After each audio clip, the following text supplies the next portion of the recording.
And we are live. See if you check that out on the channel.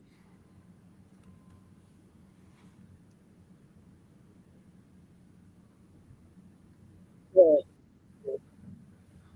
do that then. Oh, it's the ads. Okay. All righty, and welcome everybody. Another season of Yankees baseball. See how many people you get in here.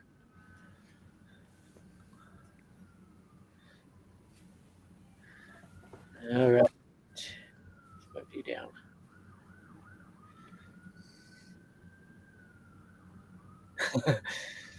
Okay.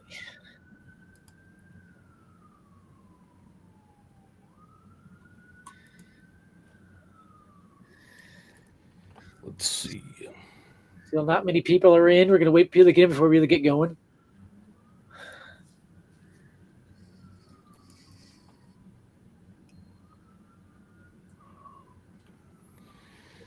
Hey guys, make sure you share this on social media, and if you guys want to jump in, the link will be left on NYYNEWS.live. What in the heck is this? Finally.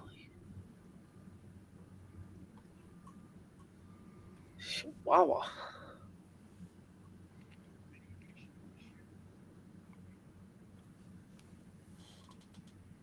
Okay. Welcome all. Let's see the Yankees baseball right here on MLB News. We are live. This is Felix and me, the King Source, Adam King.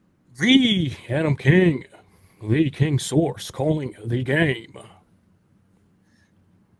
We are about 15 minutes from game time, but it might be a slight delay because of Miller, Gardner, and that moment of silence. So there might be a few minute delay in there.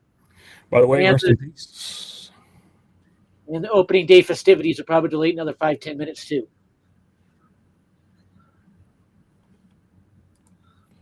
Where do you see the Yankees finishing this season, Adam? I see a 95-67 record. AL East champions, first in the AL. AL is weak. Very few teams are going to get to 90 wins in the AL. So if you get to 90 wins, you're probably going to be first in the AL this year. I do see the Yankees getting the AL pennant again and beating the Dodgers in 7 games in the World Series this year. Judge will be on a mission. That dude cranky. He wants to have a massive year, proving he had massive years, back-to-back years, get rid of all the stigma of him not performing in the postseason. So people don't understand this. Once the Yankees go down with injuries, there's going to be players that come up and perform. The aura of the Yankees is like no other. That's what people don't understand. Yep. Yeah, Spencer Jones who can come up. You have George Lombard. They have a lot of guys that can come up right now. They have Max Fried who will replace Cole. He's actually better than Cole right now. Current time. Even if Cole was healthy, Fried's the better pitcher right now, a lefty as well. If Rodon performs, that's a huge bonus, major bonus. You have Devin Williams at the back end of the bullpen now. Massive depth at the back end of that bullpen this year. Massive. 3 lefties in the pen. Yarbrough, Hill, and I forgot the other one's name. Yes, Hedrick. There's going to be people that come out of nowhere, and Yeah, every year you have those guys come out of nowhere. One of those is J.C. Escara this year. And I guarantee you, there's going to be players not on the Yankees roster right now, not on any Yankees fans' radar, that's going to burst onto the scene here in the next few months. Exactly. All you got to do is even go way back with Ching-Ming Wang and Robinson Cano. Yep. Cano came out of nowhere as rookie, and everybody's like, who is this guy? It was funny when Ching-Ming Wang has an ace year, his first year out of Korea. Everybody's going, huh? So, yeah, Taiwan, excuse me. Ching-Ming Wang is from Taiwan. He's the greatest player ever to come out of Taiwan. Need to correct myself there. Now his career ended. Yeah, it's sad. He would have been an all-time great if he'd stayed healthy, but he didn't because he supposedly blew out his hamstrings in the nation's capital. Both of them running to first. I'm not sure how you do that. Did he not stretch pregame or what? Wasn't that in Houston? Remember that game in Houston? Was it in Houston? No, that was in Milwaukee, right? I think it was in Washington, D.C., if I remember right. I know it was in NL Park, and he was batting because he had a ground ball, I think, to third, and he was trying to run it out. We won't see that again because they put the stupid DH in the NL, ruining the differences between the leagues.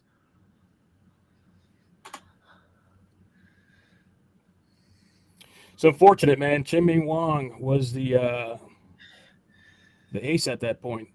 Yes. He had 2 great years. He would have been on the 2009 championship team if he didn't get hurt. And he would have had a huge impact there with CC Sabathia. Imagine Wong and Sabathia, 2 aces on the top of that. Might have been a lot easier to take the Phillies out and a few other teams out that postseason. So we are about 10 minutes away from scheduled game time, but again, I'll warn you with Miller Gardner's moment of silence and opening of his festivities, expect a 5 to 10, maybe 15-minute delay to really get going. Players I am watching. Cody Bellinger, he's going to have a massive year. He's going to hit all those line drives to the right field corner that we're knocking out of Wrigley. Go take a look at Wrigley, how deep that right field corner is. And it goes out about 30 feet, pretty deep there. All those are getting out in Yankee Stadium.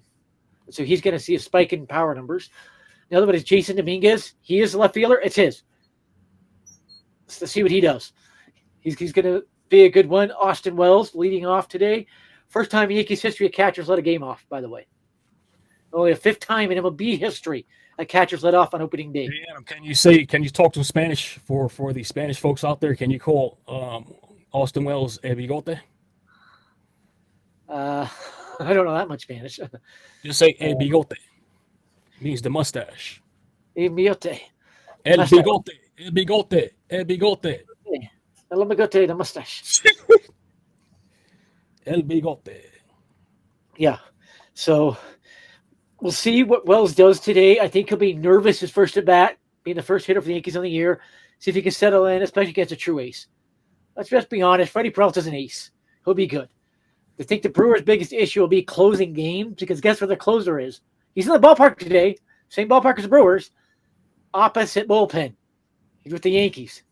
I'm a little surprised he hasn't been extended yet, but the Yankees might wait till after the season and do it then. And according to Ken Rosenthal and Jeff Passan, if he gets to free agency, the Yankees will be landslide favorites for him.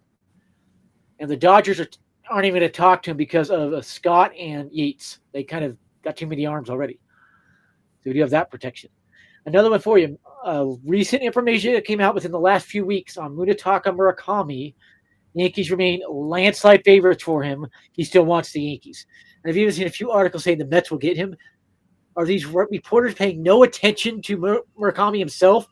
He said Yankees and West Coast only. Those only teams he'll talk to. He won't even talk to the Mets. It's kind of funny that they're in play. By the way, folks, you might be experiencing some lag right now. I'm just sharing this out, and then you're not going to experience anything as I have 2 computers running, but I'm sharing this on social media real quick. Okay. So, yeah, Munetaka Murakami will be with the Yankees next year. Will he play first base or third base is the question. The last 5 years, he's been mainly third baseman. He's scheduled to do that again this year. And the NPB season starts here in about a week. So they'll be getting going too. Your webcam is looking sharp, Adam. Thank Very you. professional, man. I redid the drivers last week, getting prepared for the season, and I guess the new drivers are working better. Nice, man. How's it going over there in Idaho? Where are you at now? Idaho Falls, Idaho. It's about 70 and sunny today. By the way, Jack Curry just said on the pregame for ES Network, Jason Dominguez is his X Factor and his breakout player of the year. So there's another one saying it. Jack Curry agrees with me.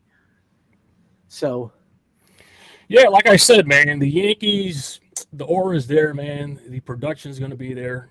Starting pitching, bullpen. You'll see. Yankees are going to win the AL East.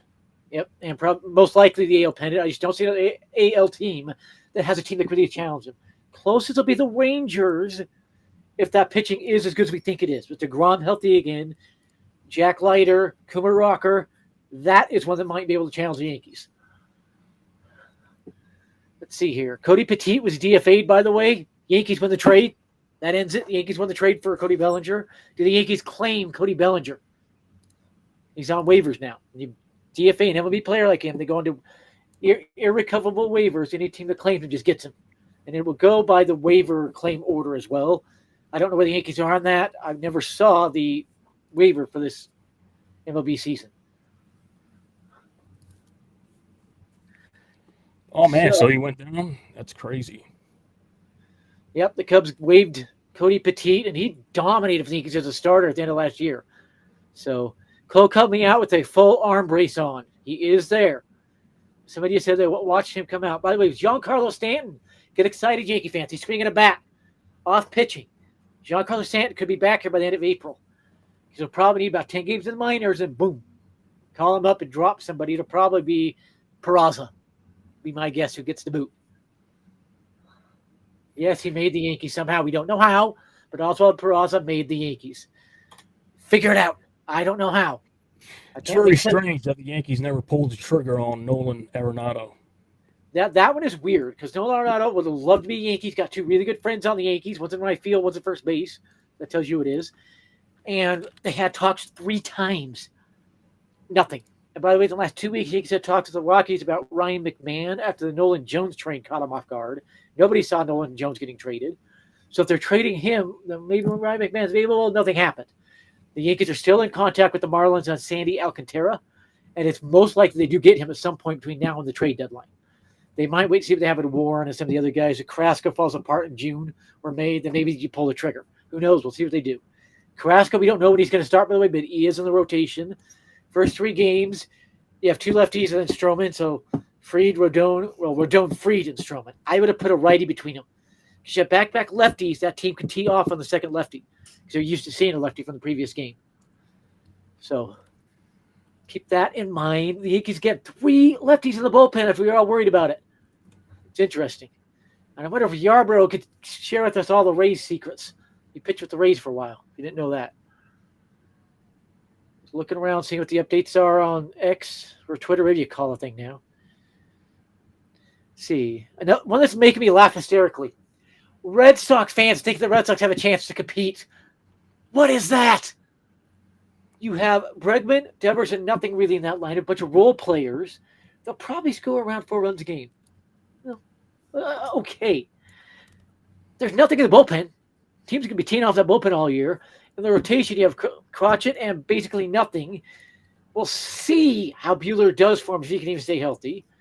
It drives me nuts how overrated some of these teams are, like the Dodgers. Snell an injury risk.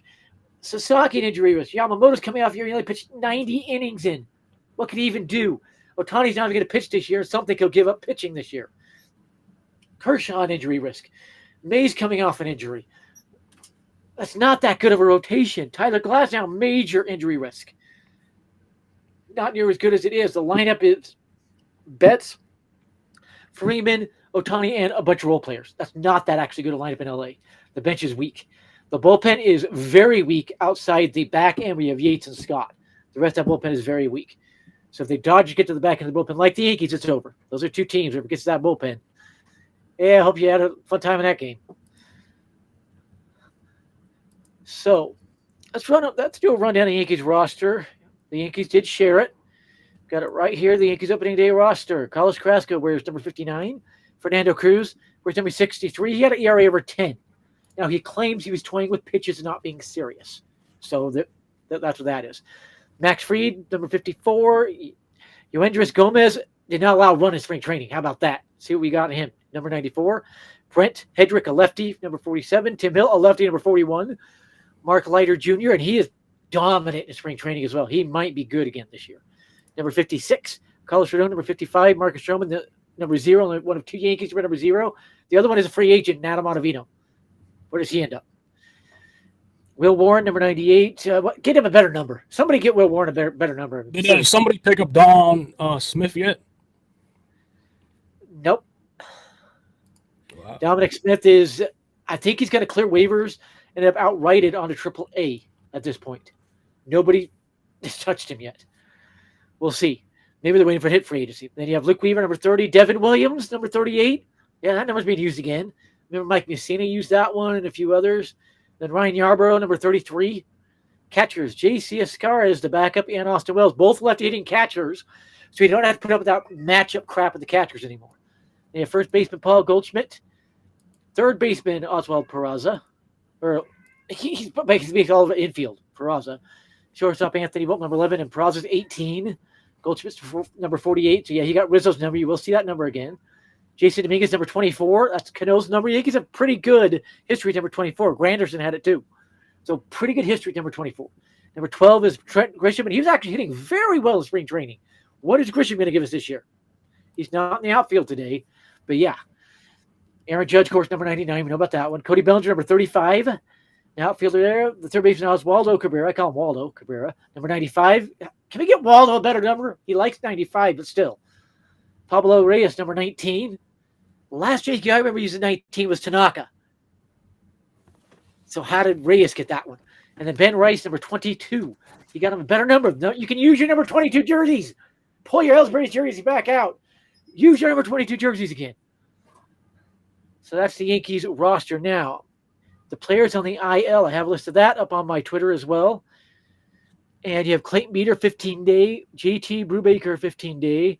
Garrett Cole, he's not going to be pitched at all this year. On the 6th day, he'll be there all year. Jake Cousins, 60-day. He was out of there today. Which means he will not be back till June at the earliest. Scott Efros, 15-day. We'll just see on him. Luis Gill, be lucky to see him this year. Lucky. He's 60-day. Ian Hamilton, 15-day, expected back in May. Jonathan Loaisiga, I'm surprised he's on the IL. He was pitching okay in the spring training. He should be back soon. 15-day. And Clark Schmidt on the 15-day IL as well. Another one for you, DJ LeMahieu. Heaven forbid he gets off the IL, but he's on the 15-day IL. Or 10-day IL, excuse me. 10-day means they think he'll be back soon. Giancarlo Stanton, 10-day, and he's hitting baseballs. He is doing very well. So there is the thing. And by the way, Yankees have 5 players listed as utility men this year. Cody Bellinger, Oswald Peraza, Jazz Chisholm, Pablo Reyes, and Ben Rice. That's because they can play in multiple positions. Yes, Jazz Chisholm's on the roster. And, yeah. See, with Ben Rice, I see some people list him 6'2", some 6'3", some 6'1". I don't know his height. It's one of those weird ones there. The shortest player listed on the roster is Marcus Stroman. They list him at 5'7". He's actually about 5'9". The tallest, y'all know who he is. The little fella out in right field. Okay.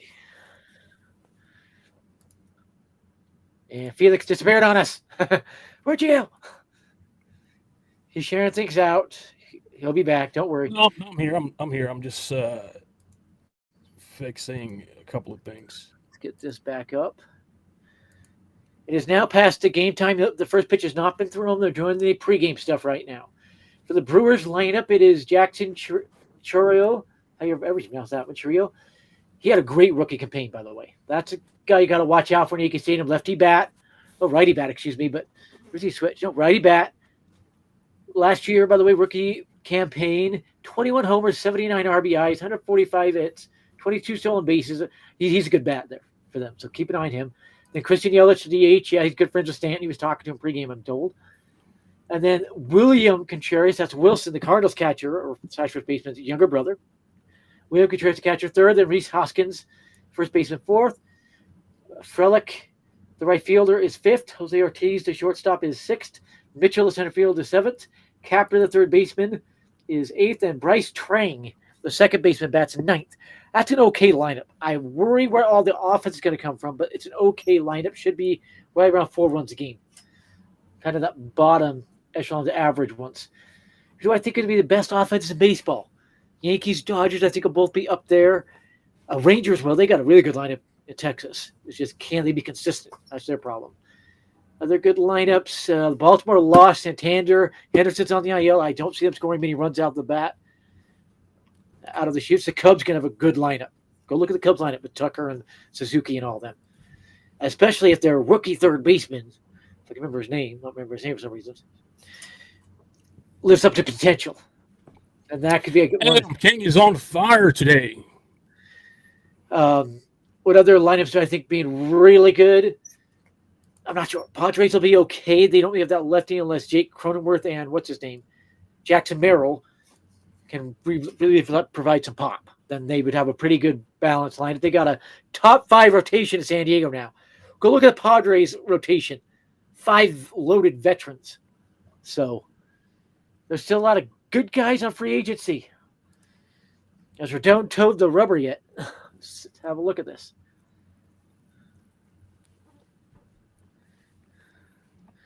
Nope. And by the way, Joe Girardi and Joe Buck are in the booth today with a Brewers guy. I cannot remember his name. They said it and I missed it.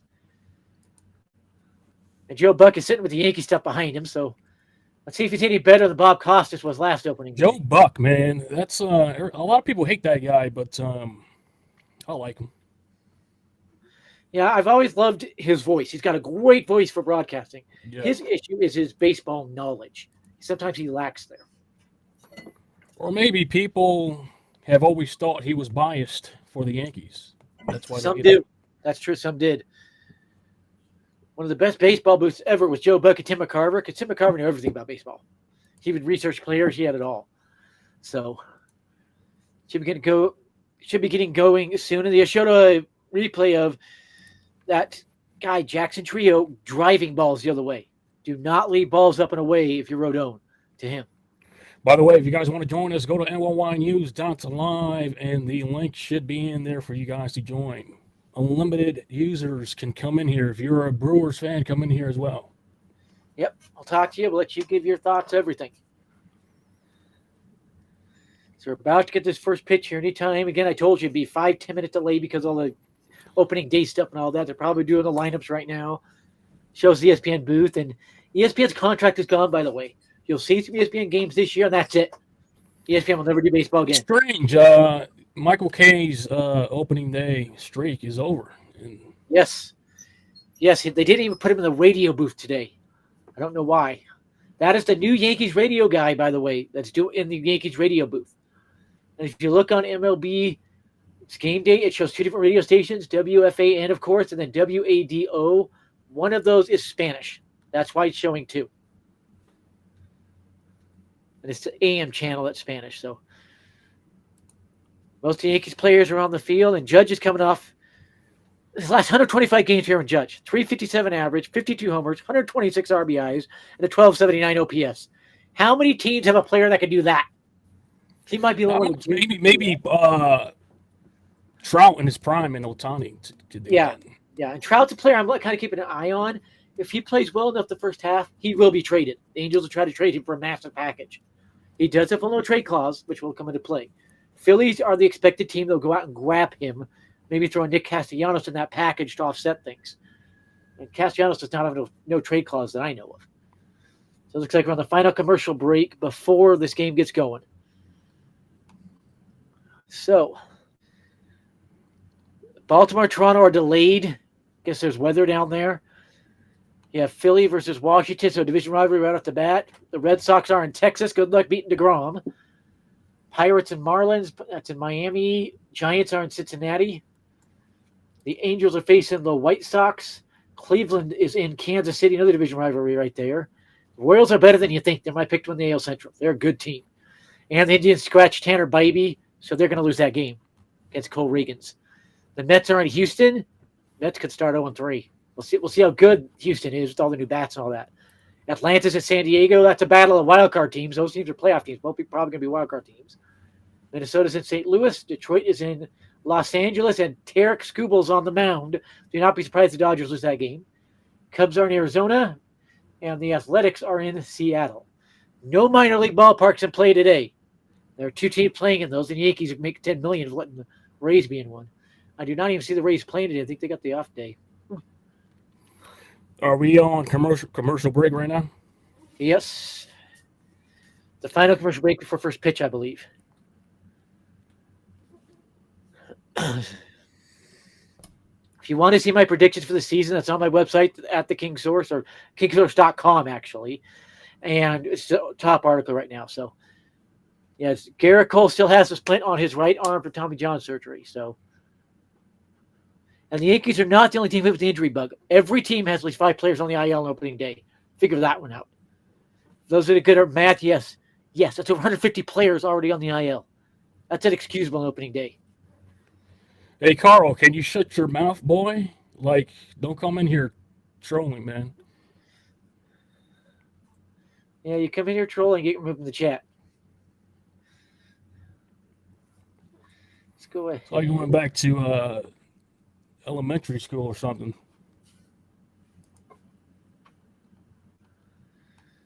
Yeah, I just block those 2 messages. Get rid of those. Haters in here already. I expected it. Everybody's got haters, and I ran into a few other guys who do this, who have major haters. Major haters. There's some who hate John Boy. I'm impressed with John Boy. He's pretty good. There's some things he could do better, but still, everybody's got haters. You just have to learn to deal with them. This And guy one thing, sounds freaking unhinged. What's wrong with him? yeah, one thing haters get on me for is I like to talk to all these softball players and high school girls. I do that because I'm an umpire. As an umpire, I'm a mentor. I have to give them advice. I'm out there. I'm talking on the field with them. I'm not umpiring this year because of the hip injury I'm healing from. Can't squat, or the doctor hasn't cleared me yet. So, and we're back here. Then they are exchanging names. Unless this is a older video they're showing on screen right now. The Yankee Stadium is pretty packed. And people like to say the Yankees aren't going to score runs. You got Austin Wells leading off, who's probably going to be a 3,100 hitter. Then Aaron Judge is probably got 50 home runs again. Then Cody Bellinger, 3,100 hitter. Then Goldschmidt is going to probably about 25 homers, 85 RBIs. Then Jazz Chisholm's going to be a 3,100 hitter. That's 5 in a row already. Who's keeping track? Jason Dominguez is going to be a 3,100 hitter. That's 6. The Yankees got plenty of bats here. If Oswald Cabrera could just be consistent all year, he could be a 3,100 hitter. That's 7. See, who does that leave? Volpe, I don't trust at all. I have no trust in Volpe. And Ben Rice. If Ben Rice could get going, he could be a 3,100 hitter. They could have 8 3,100 hitters. This lineup, Stanton gets back. There's another one. The Yankees will score runs. Goldschmidt is a better average hitter and may put up the same power numbers as Stanton. Bellinger in Yankee Stadium is better than Soto. And Soto in Shea Field is going to struggle. He may be lucky to get 30 home runs. Trust me. And I should say City Field, not Shea. So they got bats. And the Yankees are going to be keeping an eye on the bats and will bring one in if the right price tag happens. Say the Cardinals call him up and say, we'll give you Arenado straight across for Stroman. The Yankees going to refuse that? They're probably going to jump on that to go trade for Sandy Alcantara immediately. And Alcantara is not going to cost Spencer Jones or George Lombard. Will Warren is possible. Hey, Carl, let me tell you something. If you want to troll somebody, come troll me. See how that works out.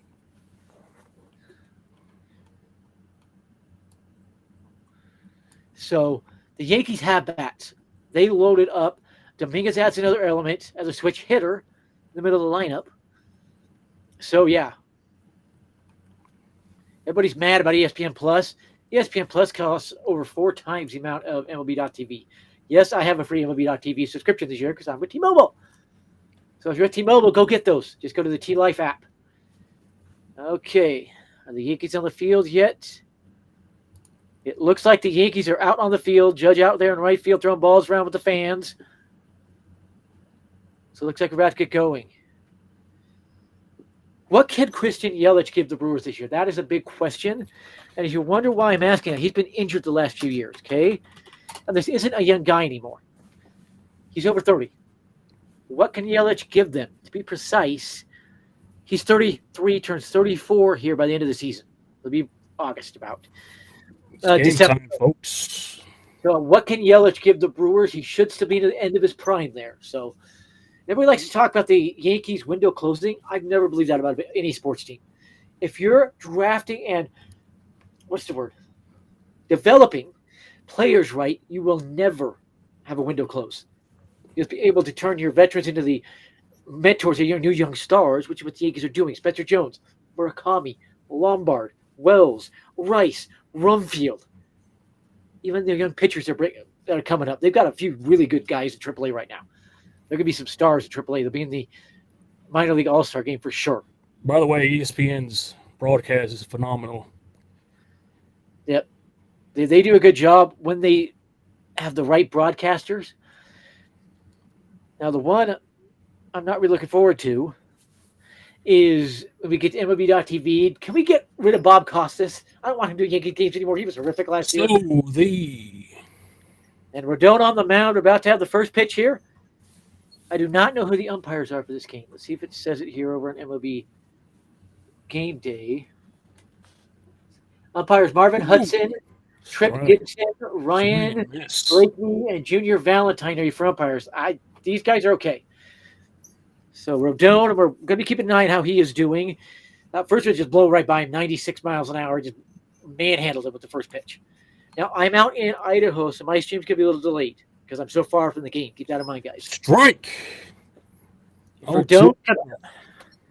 Rodon comes out here and throws 6 scoreless, we're going to be happy. He can be another ace again. He just started and stopped. If there was a runner on, that would have been a balk. You can't do that foot shuffle. Remember, I'm an umpire. I can give you the umpire's perspective. And by the way, you're not going to see any challenges now. That is not regular season. That was only for spring training and it passed all the tests thus far. The 0-2 swing and a miss. Rodon, first strikeout of the season. Good morning, good afternoon, good night, right there. The season is retired. Good afternoon, good evening, good night. Then he throws a ball to the next hitter. He tried to come down and away to Yelich, and he missed the zone.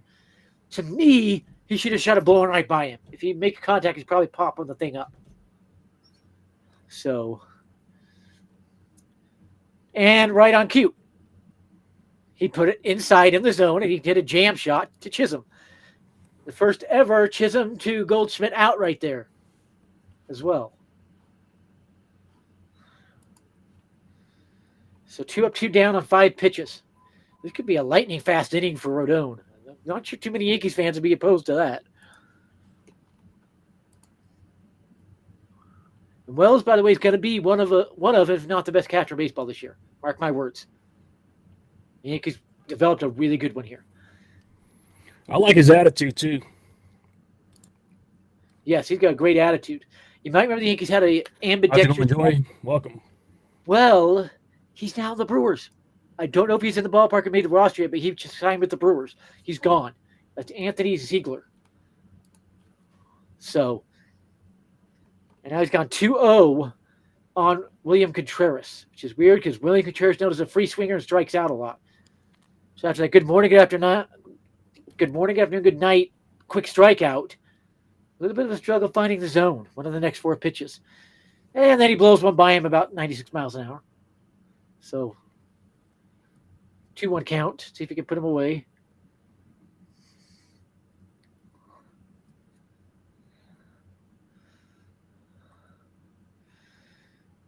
He's only thrown 8 pitches. Gets he out here. That'd be impressive first inning from Rodon. Yes, Rodon has started an opening day before. Right.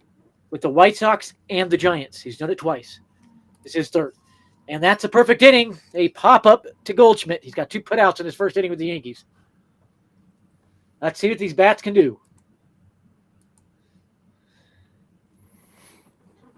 Yeah, your stream is definitely faster than mine. I'm on the YouTube TV app. Mine's actually behind. I'm using Game Day a lot to tell me what's going on. Because you were calling it before me. Hey, guys, if you want to join us, go to NYYNEWS.live and join us and call the game. Anybody here is welcome. You're a fan of the Brewers, come in here. Who cares? Goldschmidt made it look a little difficult on that pop-up. He had to kind of move to his right a little bit, but he made the out. So perfect first from Rodon, just 9 pitches. Prescott. Got the police coming after you?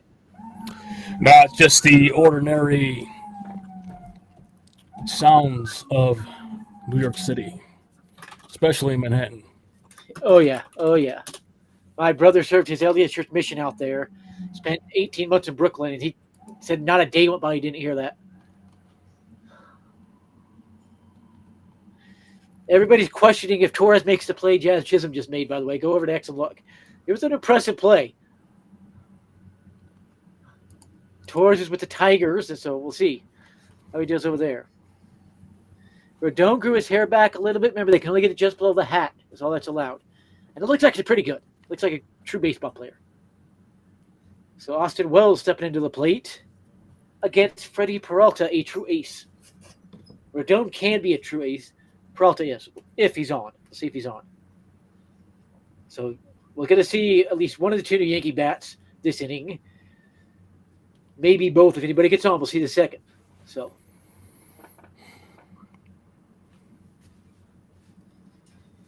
And we'll probably be tracking, Juan Soto's and others all year to see how they do with their new teams. And I will track Murakami, give updates on him throughout the season. Big season for Murakami. Literally. His dollars he's going to get in about 6 months, 7 months. It completely depends how he plays. If he has another season like he did the last 2 seasons, he's probably talking $15 million a year. If he puts up another 50 home run season, then he boosts that up to like $25, $28 million a year. So he's got a lot to play for. Cody Bellinger in pinstripes. Oh, He's yeah. back in the dugout. What's he doing on the on deck circle? Give that to Judge.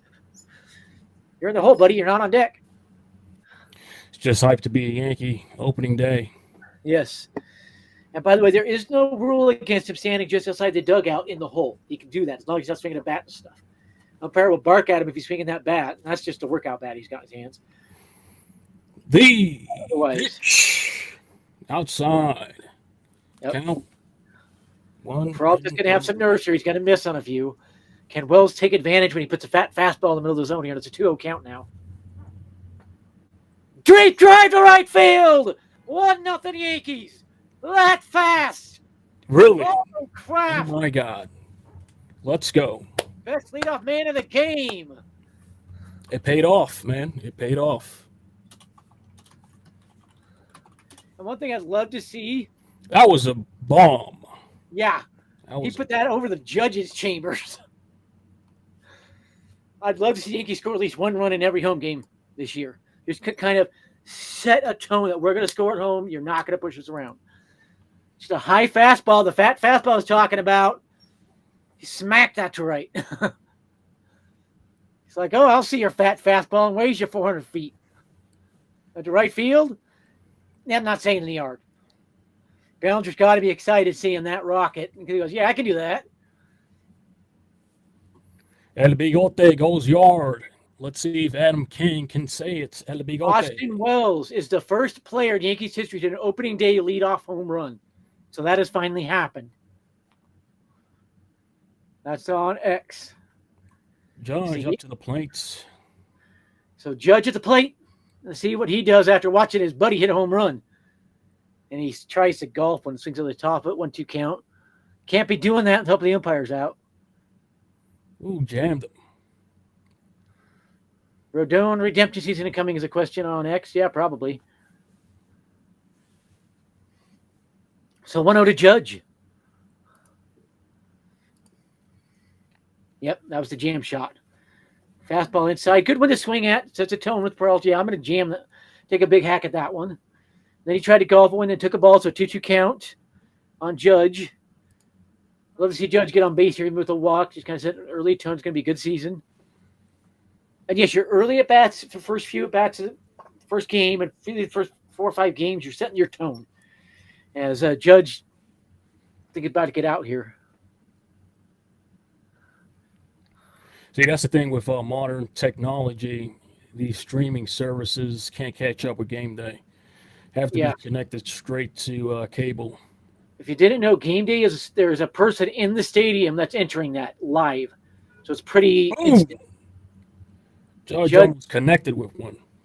Judge almost put one out of the yard, but just got under it. Looked like to me.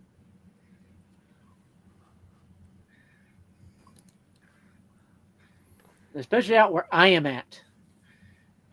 It's always delayed on these streams, and I don't know why. With our modern technology, it should not be delayed, but it is delayed out where I'm at. So here's Cody Bellinger's first career at bat as a Yankee. It's the first time in 24 years that Bellinger has batted in Yankee Stadium in Yankees pinstripes. If you're wondering, yes, that's his dad. Was that previous one? Cody looking fresh in pinstripes. Just fouled off a 2-0 pitch. He got a good cut. Silver Surfer up there. Let's see if the Peralta's dumb enough to try to put another ball up there. Another fat fastball up there. Wells didn't miss that fat fastball. It's kind of a jam shot by Bellinger there. The 2-0. Foul swung. And now 3-1 on Bellinger, by the way. Okay. That's what do you see Bellinger finishing off numbers-wise? I have him going about a 290 batting average, 34 homers, about 113 RBIs. Because you have to remember, that short porch in right field corner, he hits a lot of fly balls, line drives down there. It's really going to help him out. Now he takes a fat fastball down the middle. Why aren't you crushing that one, Cody?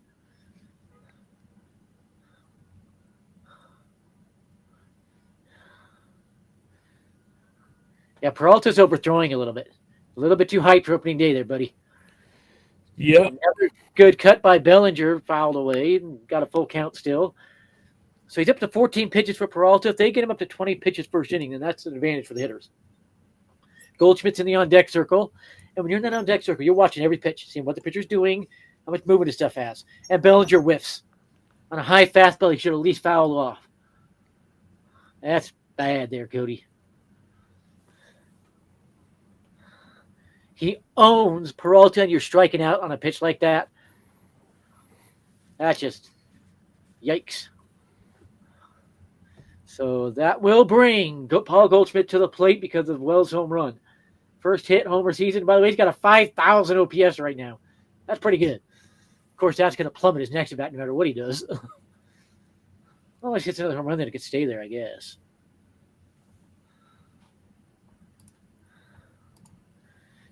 That's a pitch you got to at least foul off. 94, fat fastball up and in. You got to be fouling that pitch off.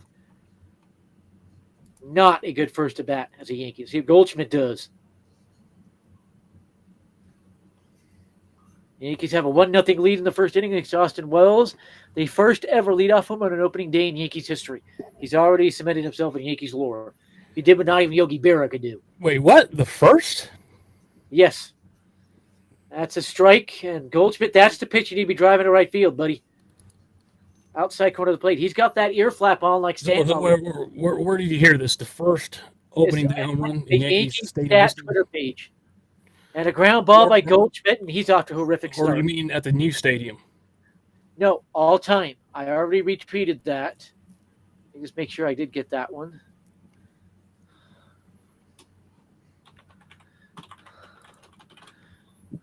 By the way, I'm just waiting to share this out on other platforms. This other computer. Okay, that is retweeted on at the King's Horse. That's Austin Wells is the first player in Yankees history to hit an opening day lead-off home run. 3,100 season come for Austin Wells. He already leads all catchers and baseballs and homers.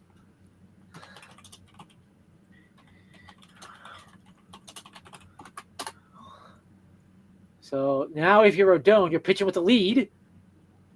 You need to be aggressive. Go out there, hit your corners, hit everything. I will say when I do MLB.TV, my stream is very close to the game day. Which when I don't have that, which I don't today because it's ESPN game, that it's not. So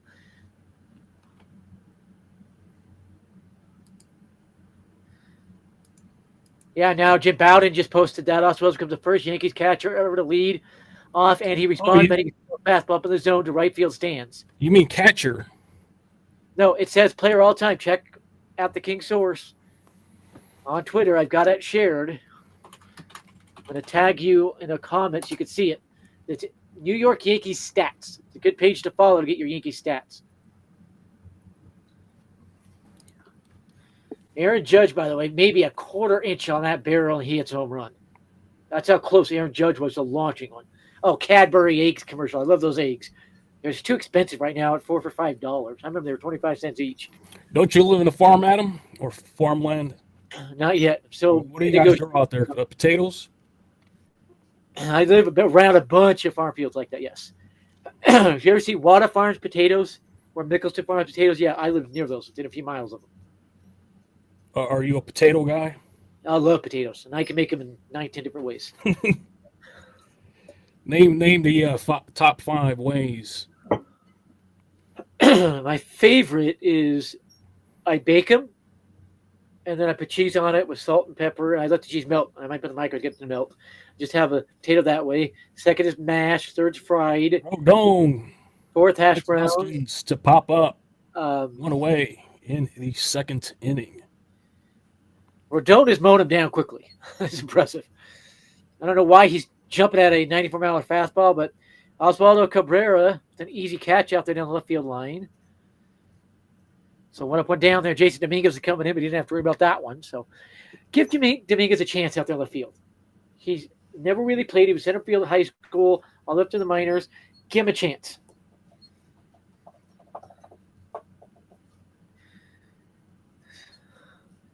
By the way, there is another Japanese star that you need to keep your eyes on that the Yankees are eyeing. He's a 6'7" lefty hitting outfielder. Goes by the name of Yuto Akihiro. He's an outfielder and first baseman. He's not going to be posted another 3 years. We kind of start monitoring it. And in this upcoming draft is another Japanese star as well. Yeah, I'm kind of traumatized when it comes to Japanese players Right. in the Yankees at this point. I am too, but with Murakami, we know he wants the Yankees. He's a big-time Yankees fan, Dick Matsui fan. That one is a lock. That's what I'll call a lock. After that, no holds barred. I'm not calling anything. So there's a strike. Nasty slider on that 1-1 Ooh. pitch. Nasty slider. Rodon is just pure filth. Yeah, he is nasty right now. Wow. MLB.com just posted about that Wells homer. And a swinging bunt, but a rolled foul. There's going to be a souvenir as Goldschmidt chucks into the seats. But yes, coming up here, Rintaro Sasaki will be in this 2026 draft. Yankees are expected to draft him. He might not sign and stay another year at Stanford, where he's playing right now, so keep an eye on his stats. So there's 3 big Japanese lefty boppers. And that's high. Overthrew that fastball. Blooper. Ooh, dunks in there. Volpe with the try. And a bloop single to center field. Lefty single. You cannot allow that if you're Rodon. Cannot be allowing those. There's your first hit of the year for the Brewers. Sal Frelick is that right fielder. If you're wondering, he's actually a pretty good player. Last year, 259, 2 homers, 32 ribbies, but that was only in 475 at bats, so not quite a full season. He's more of a contact hitter. He's going to get you a few hits. He's a pretty good player. But you still, as a lefty starter, you could not be allowing those. See if you can induce a double play ball here. Getting some weird glare off the bill of that hat. My goodness, batting helmet. By the way, I'll be back in 2 minutes. I'm going to share this out. That was not a strike, but Rodon got the call. That hooked around the zone. If you had the challenge system, that'd be overturned to a ball. So Rodon's getting the benefit of the doubt on that one. Joey Ortiz, 239, 11 homers, 60 RBIs. You've seen a lot of these stats are low. I'm trying to figure out where are they going to get the bats or the runs? How are they going to score? That was a strike there. I'll give him that. He's got a chance for the strikeout here. Carlos Rodon. By the way, my MLB The Show. It's up right there. Turn my camera so you can see it right there. You can see that. MLB The Show. I threw a no-hitter with Carlos Rodon. So. And a swing and a grounder. There's one and not in time. So a force out and a broken bat. So he's going to need a new bat. That bat blew up in about 100 pieces.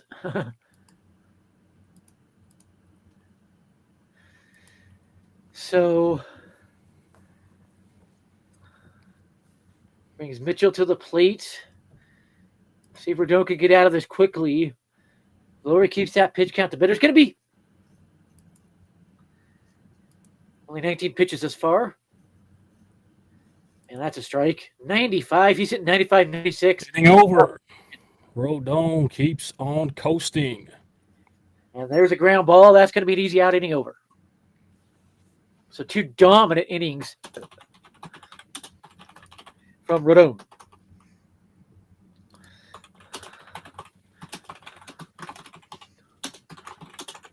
He pitches like this all year. Yankees fans are going to love having him around. Are we seeing the real Rodon again? Man, I hope so. Yankees sure do need an ace. I just saw a post that said, it's a poll that says, what inning does Rodon implode in? He looks so dominant right now. I'm not sure he's going to implode today. I don't think he will. So, youngest Yankee catcher with an opening day homer. Is it from New York Yankees stats? Frank Fernandez, 1968. He was 24. 25-year-old Austin Wells, so he's the second youngest ever. Gary Sanchez at 28 and Matt Noakes at 29. I just retweeted that at the King Source. Go look at that. So Austin Wells is already cementing himself among the Yankees. Wait a second. How old was Gary Sanchez when he got called up again? 28 years, 120 days. He wasn't 28 when he got called up. That's what it's saying. Well, I'm going to double check that myself. Yeah. That seems like maybe it's a year or two off. Because that might just mean catchers overall, not like a rookie or anything. It might be opening day, though, not leading off. Yeah, it's not lead off. So Gary Sanchez, let's see, stats. 2015, 10 years ago, and he's 32 now. There's your numbers.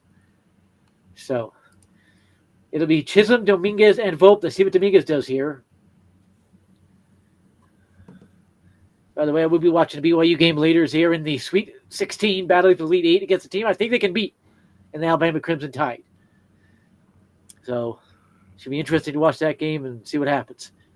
That one will be well after the Yankees game. That's not until after 5 o'clock. That'll be well after the Yankees game. Yankees 1-0 bottom of the second inning. Those catching up. Shed MLB TV, so it'll close.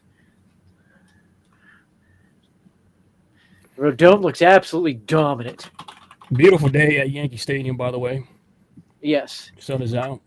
If it was a little bit colder, Austin Wells had a double, not a homer. Just saying. The Yankees tweet instant offense. Not got a good 4 or 5 rows out there.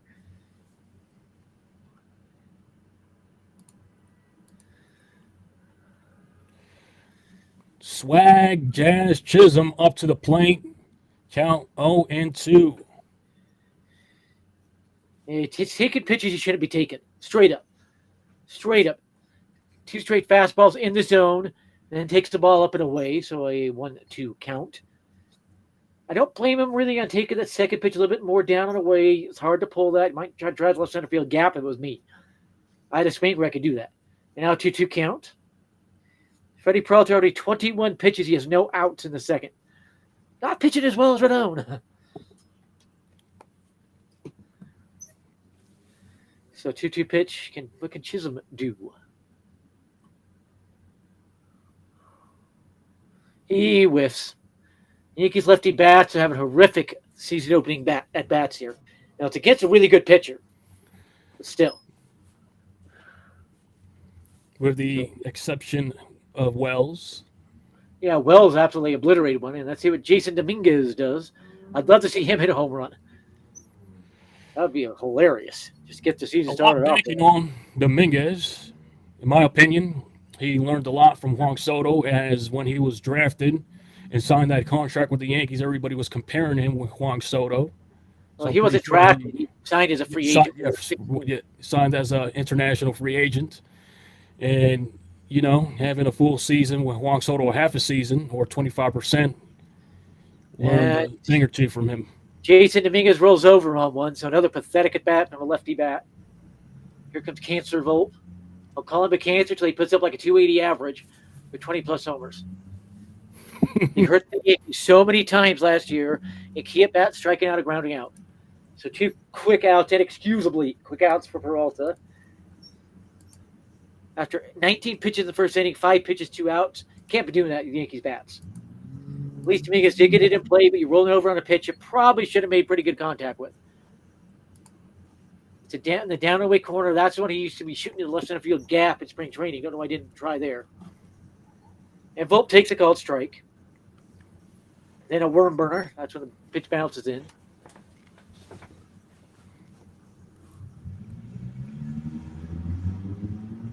Volpe has the opening day.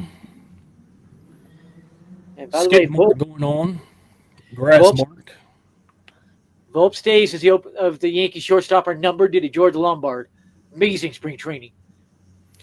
Hey, George Lombard. And Volpe tries with the left. That ball's got to go. 2-0 Yankees.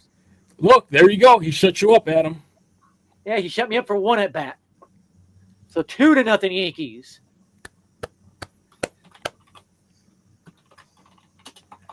Volpe goes opposite field for the home run.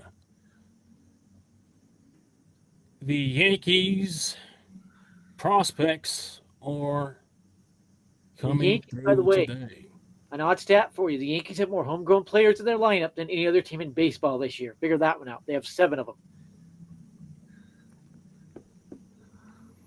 That is amazing opposite field power for Volpe. Yeah. That was a good poke.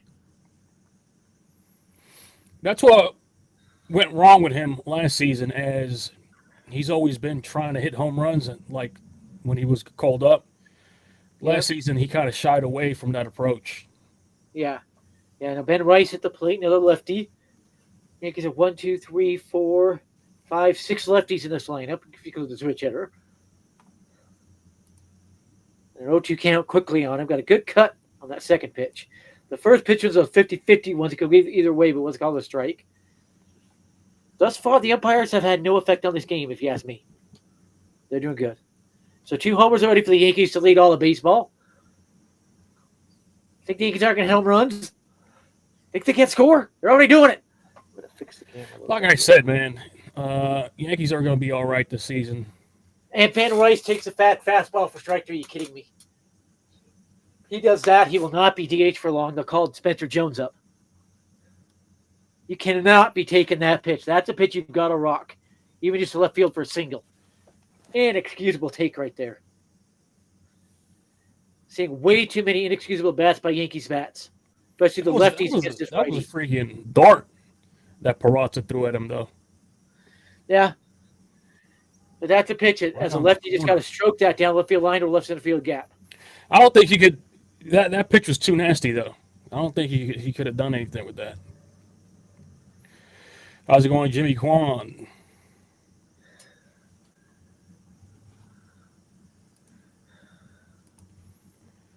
Jimmy Kwan says 6'9" in this lineup is going to be horrendous this year. Ben Rice is terrible, and that's the DH. Come on now. I can't disagree with you, Jimmy. I just can't right now.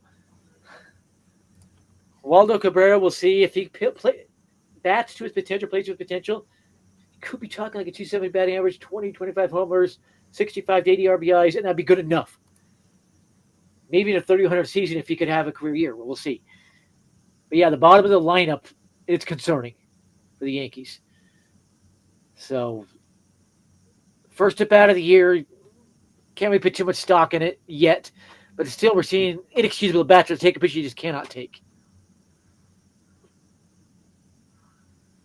So 2-0 Yankees as we go to the third inning. Up and in pitch and stroke that thing to right field. They're showing that again. About the same spot that Wells hit his. And with it up in pitches, I never swung off the field. I just yank him to the left field corner all the time. I look for pitches that were a way to go the other way with. So Bruce Beck says, Wells and Vogt both launched a myriad of long balls in spring training. Each has homer today in the opener, so don't say spring training is a waste. That's kind of funny. That's kind of funny. That's what it means when you carry spring training earlier this season. We're seeing that with these two guys. All right. People are wondering if they saw the Soto shuffle right for striking out from Jazz Chisholm. I don't know. I wasn't paying enough attention for that. Oh, yeah, he did a Soto shuffle. I wasn't paying enough attention, but that's kind of funny if he did. Top of the first, scoreless tie, Baltimore and Toronto. That's a funny game because you got a Baltimore Orioles pitcher pitch against his former teammate, Anthony Santander. Yeah, he's now at the Jays. First pitch from Rodon was high, a ball. Starting the third. And then gets a swinging strike at a nasty slider. Wow. Got that slider working. Rodona's nasty today, man. Rodona's feeling it. He loves having the opening day start. If Rodon pitches like an ace and Fried pitches like an ace, look out. Then he gets a swing over the top of the sinker. He does throw a sinker. He throws a four-seamer, a slider, a curveball, a changeup, and a sinker. 5-pitch pitcher, Rodon. Same with Max Fried, though he's got a little different with Max Fried because he throws a two-seamer, not a sinker. I had a friend in high school. He was a left-handed pitcher, 6'8". He could whiff it under 100 miles an hour. For whatever reason, he just never tried for baseball college. You think he tried for basketball. Ended up playing at a community college. Never went anywhere. I don't know where he is. He's a lefty, and he could huff it in there. So 2-2 count as that pitch missed. The changeup that just kind of tailed back out of the zone. Maybe he's trying to get him to swing and miss at one. If it were me, I might commit that up and in fastball. Just try to blow him by him up and in or pop him up. Could go with the down and slider again. And he tees off on it. How are you giving up a home run to this guy? Oh, my God. He went yard? High fastball. How did he even make contact with that pitch? 96 high or 95 mile an hour high like that? That is fishy as all get out. 2-1 Yankees. He hung that up there. Up where that is, that ball should be a pop-up. You almost have to know that pitch is coming to make contact with that. That was a mistake from Rodon right there. It's a mistake, but it's up on the top of the zone where it should be a pop-up. He was trying to get it in.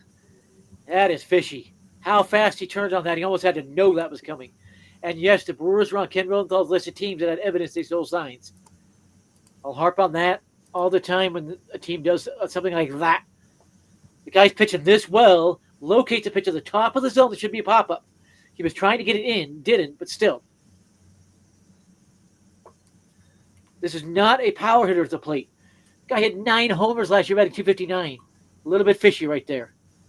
And now Bryce Trang is single into left field. Back-to-back hits. Getting a little concerning here in the third inning. Now, if you're wondering where the pitch was to Trang, it was down and in a little bit. Probably should have been a ground ball. It was a ground ball. So Volpe lets one gets by. He should have let get by. Trang's a good hitter. I thought he'd be the leadoff hitter. He's batting 9th. Matt Blake, I'm thinking about going out and talking to Rodon right now. Rodon could still have a great opening day start here. Just needs to get some outs. If you get dub play ball here, it'll really jumpstart it. By the way, have you seen the Mariners' new shoulder patches? They're bright red on green jerseys. Yeah, it's in the. Yeah, it's gonna mess with the pictures, right? Yes, that's what they need to stop with baseball. That kind of crap. That's ugly, and that'll detract from baseball. Yeah. The Yankees, where it's the same Yankee color, it blends in. You don't hardly notice it. But you have that red over green, that is going to be horrific. You look at the Brewers, and it's a white patch on them, and it's not too bad, actually. And that's bounced in. I saw one time that you said the Brewers have the best logo in all of Major League Baseball. There was a time, one of the best, still. That glove, I just love that glove. The ball on it is one of the best. I like them best in the American League. Yes, they should have been moved to the AL, not the Astros, by the way.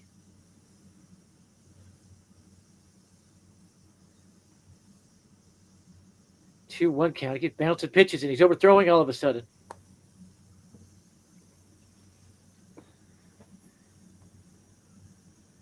Swing and a miss. Yeah, you got 2-2 with a changeup fouled off. If you guys want to join us, go to NYYNEWS.live. Anybody is welcome to join the stream. Otherwise, you're wondering, Freddie Peralta's ERA right now is 9. Yes, there's another strikeout for Carlos Rodon. And it's the same guy he struck out the first time. Rodon. So Jackson Trio's just not having a good day today. What kind of food do you think Carlos Rodon likes, Adam? Not really sure. Like just by his name. Is he a beef guy? What? I think more like Italian, but last year he did say he loved hamburgers and some other stuff. But he kind of does look like a hamburger guy, right? Yeah. Rodon with the K. Yelich rolls over on one. Except we know there's a fly ball to center field, and that's put away easily by Cody Bellinger. So 2 down now. And this is where Rodon could fix the start. Now 2 quick outs, get out of this quickly. Around below 35 pitches. He could go 80, 85 pitches. He could still get through 6, maybe a little more innings pitched. That's just a really good pitch right there. Popped up to Cody. My stream is acting weird, but it doesn't look like it's going as high as it's going for some reason. Yeah, I'm going to have to get cable again, man. I just can't stand these streams. I'll use mlb.tv, but the rest of the streaming sites is ridiculous. I'm using ESPN Plus right now on my brother's account, and it is slow. That's why for streaming services, I just can't stand it for live events because it's not really live. Yep. If you did not know that, even if it's live, you're getting about a 10-second delay for what's actually happening in the stadium or arena. It's not actually live. So 1-1 count now on William Contreras as Rodon works to get through the third quickly.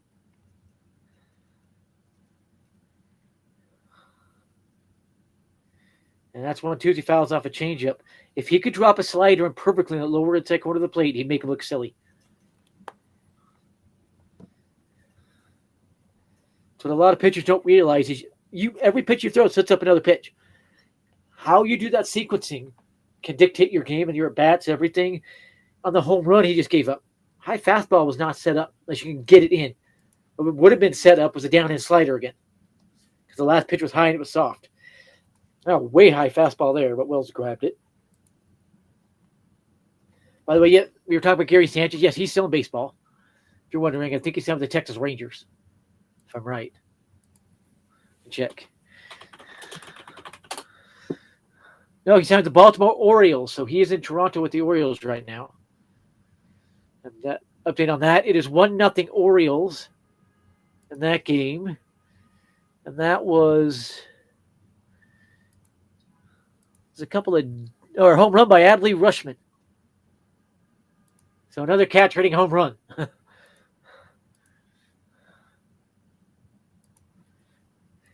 Swing and a miss, another strikeout for Carlos Rodon. That is 3 innings, a 1-run ball.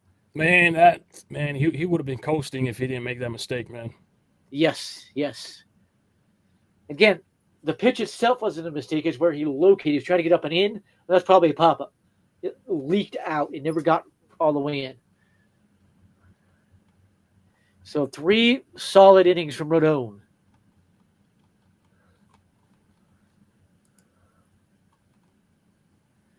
MLB app audio issues, according to Ryan Spader.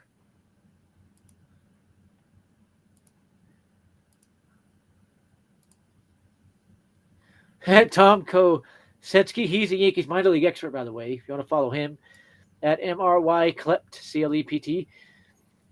Did they accidentally issue the 2019 balls and play for opening day?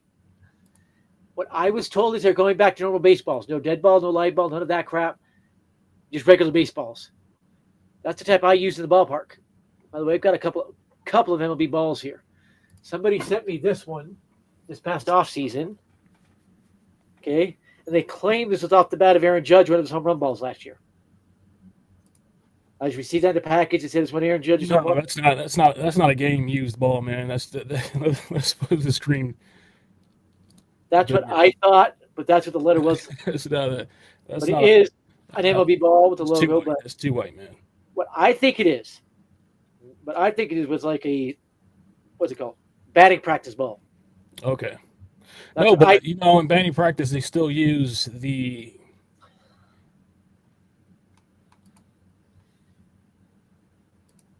It does have a few nicks on it, but I do not see any impact mark of a bat on the ball. So it might just be a brand new one. Yeah, it's new, man. It's never been used. That is the ball they use. It's an actual MLB ball. I do have one that has been used. Right here, an old one. Yeah, there we go. That's the color it's supposed to have. And this one was an MLB home run ball at the bat of a player named Andy LaRoche. I caught it myself. So I know that one. I also have one he hit in the minors.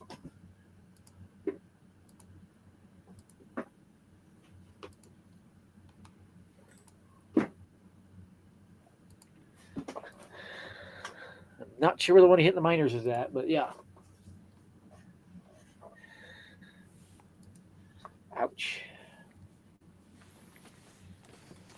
So Cabrera leads off. It's the bat of the year, batting left-handed, of course. One of the 2 switch hitters in the lineup.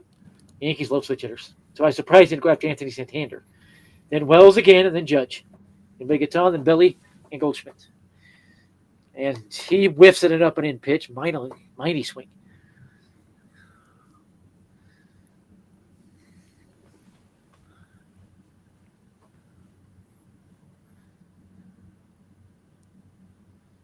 By the way, they're saying in Milwaukee that ball would not have got out off the bat of Vinny Capra. I think it would have. Left field is pretty even between those 2 ballparks. There are issues with X again, people are saying. That's Twitter. Those don't know that. Now, foul ball. He's thrown a lot of fastballs to Cabrera. My goodness. Fan favorite Cabrera, who has taken a Guinness Book of World Record number of times. Photos with fans. Yeah, he loves those pictures. By the way, he said himself in spring training he's just over 6 feet tall. So they do have his height wrong in all the websites. Yeah, that's always been the thing with MLB. Always have the height and the weight off. Just like Alex Bregman says he's 6'2" or something like that, or 6 feet. No, he's barely 6 feet. I'll give him 6 foot, but not much higher. He's about 5'10", that dude. Yeah, I've never met him. I did meet Altuve once when I was down in Houston. My brother lives down there. I ran into him, and I'm 5'7". That dude is small. When I towered over, that dude is small. So Cabrera's fouling off one fastball after another. He's thrown 6 pitches to Cabrera, 5 fastballs. What is the scouting report on Cabrera, and they're throwing that many fastballs? A little bit of a weird scouting report. 2-1 Yankees lead in the bottom of the third. 1-2 count on Oswaldo Cabrera.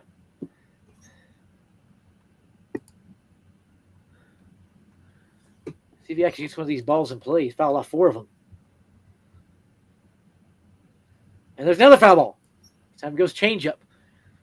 The reason you could foul that one off is a fastball is it's pretty similar playing with the bat. There. Not much of an adjustment.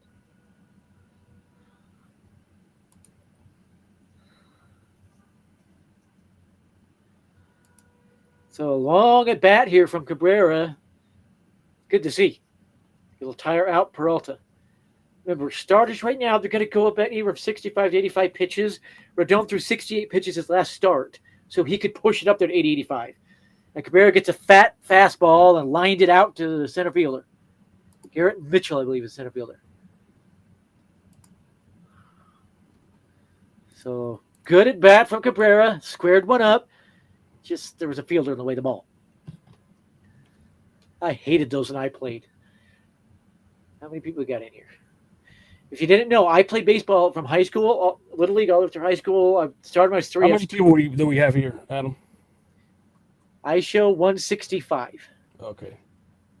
And I was a switch hitter. I can naturally throw with both arms. Everything. It was fun. And I batted very high because I was a little more of a slapper. I could just hit ground balls, beat them out because I was very fast. But I did have a good bit of pop. So let's see what Austin Wells does this time. Let's see if he throws him a fat fastball high this time even. Looks like a 1-1 count early in this count. First pitch was a called strike. Second one bounced in. Peralta pitching well like an ace would. So's Rodon. Yankees already have 2 home runs off Freddie Peralta. And now he's swinging at a worm burner. Those are the type of swings you can't have. See if my pet peeve happens here now. It's a 1-2 count. Hitting a home run off a pitcher that's striking out your next at bat should never ever happen. And as a pitcher, if you strike hitter out, give up home run to him next at bat, that's embarrassing. El Bigote is up to the plate. Takes one down the middle. That guy Peralta could paint the zone, man. He's an ace. He's a true ace. Darts, man. That's why they were willing to trade Corbin Burns a few years ago before he was an Oriole. The Orioles got him from the Brewers. And Peralta, who is an ace, they have Aaron Savali, a good pitcher. They added another one as well. Yeah, back to what you were saying earlier. George Lombard Jr., man. That guy looks like a ball player, man. Oh, yeah. And Austin Wells strikes out. There's my pet peeve. You can never strike out against a pitcher you just hit a run off of. You cannot be doing that.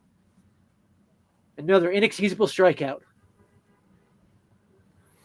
Just pretty good pitch. Peralta has ace stuff, though. That's how ace comes back.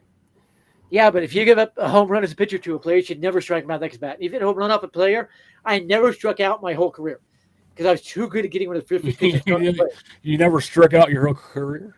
Of course, I only played high school Little League. I never really got into college. But, yeah, a lot of players, you don't really strike out a lot. That's just a pitch you shouldn't be swinging at right there. That's never near the zone. It's a foot out of the zone the whole way. There's an inexcusable swing from Wells there. Here's Judge. Takes a worm burner. And then takes a strike at the bottom of the zone. That's a little pitch that's not in the zone. But called a strike, guys. That was not a strike to Judge. 2 up, 2 down quickly. See what Judge does here. And he takes another one in out of the zone. 2 straight pitches out of the zone called strikes on Judge. Are you kidding me? That should be a 3-0 count right now. Now Judge has to swing anything close. Is it me or the home jerseys, the pinstripes look more clean this season? They do. Something about they do. Right? Umpire expanding the zone on Judge here, and it's not fair. 2 straight pitches outside the zone called strikes, and he takes another worm burner. 2-2 count. They have Peralta all the way up to 48 pitches. Means he might not get through the 5th at this point. He's scheduled to go 70 to 75.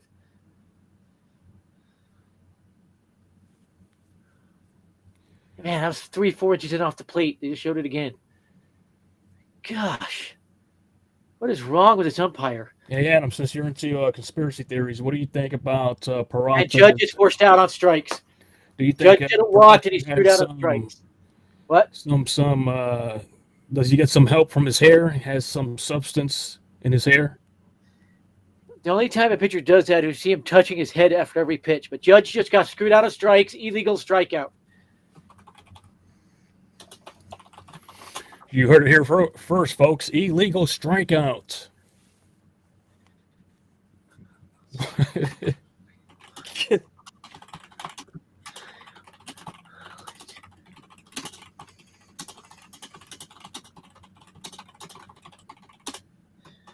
Two pitches, at least 4 inches, maybe 6 inches out of the zone in a row called strikes on Judge, or he's standing on first right now.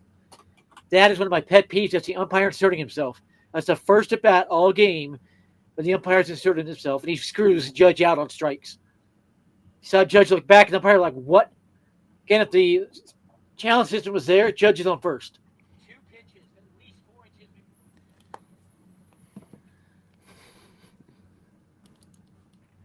Yeah, Richard Shenik, his batting coach. Aaron strikes out on one strike again, literally. Illegal strikeout there. His batting coach is calling it out. His personal hitting coach, I should say. Man, I'm not impressed with James Rosen as hitting coach. We're seeing way too many inexcusable bats. So, for the people out there, explain what an illegal strikeout is. When an illegal strikeout is when the umpire calls a pitch outside the zone of strike, screwing over the batting count and forcing the bat around on strikes. And there was two in a row to Judge that at bat. So, Rodon back out for the fourth. He will face Hoskins, Frelick, and Ortiz. Frelick had a single off him last at bat. Keep that in mind.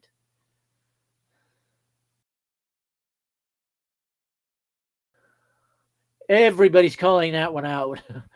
Give me a second. I'm going to put this on the main website so we can get more people in here. Okay. No player, by the way, has more strikeouts with an illegal pitch in it. They just defined a pitch outside zone called strike than Aaron Judge since he debuted. And he has 10 times as many as any other hitter. That's inexcusable. That's how good he'd be if they'd actually call it fair. Everybody's calling that out. Need ABS right now. Holy crap, the Yankees super fan. Everybody's getting mad at that one.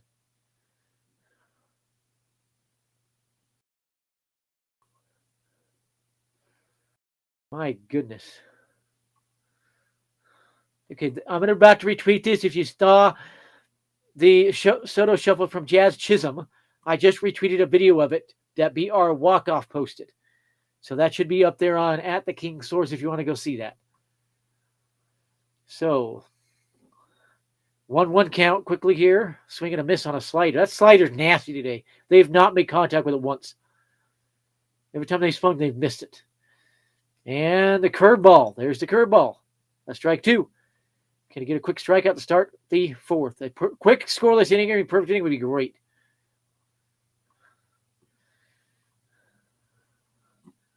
So,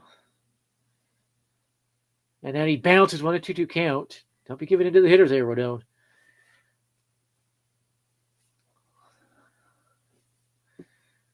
Peralta's ERA now 6. Calculate that as 1 every 3 innings. He's pitched 3 innings, so it's actually about a 1.5 every 3 at this point. Or 2 runs every 3. Swing and a miss. Down goes Rhys Hoskins. There's strikeout number 4 for Carlos Rodon. 5 strikeouts for Peralta if you're keeping track. By the way, no hitter has walked in this game. No hitter. That's a little interesting. Pitchers usually a little bit ahead of hitters. Might play into that a little bit. There's been some 3-ball counts, but nobody's gotten on with it. Frelick takes a worm burner. Got to get aggressive after a lefty hitter if you're Rodon. 44 pitches. If you can blow through this quickly, be a really good opening start from Carlos Rodon. Really make a statement out pitching. Yeah, Jarrett Allen, super fan club. That's 2 balls called strikes. Yes. Everybody's calling that one out.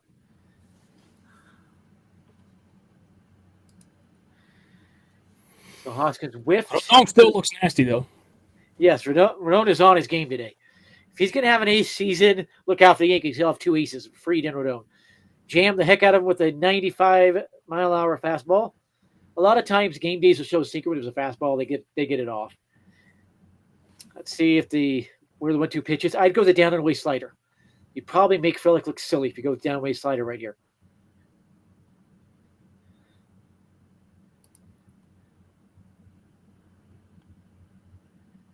He tried it and missed the zone.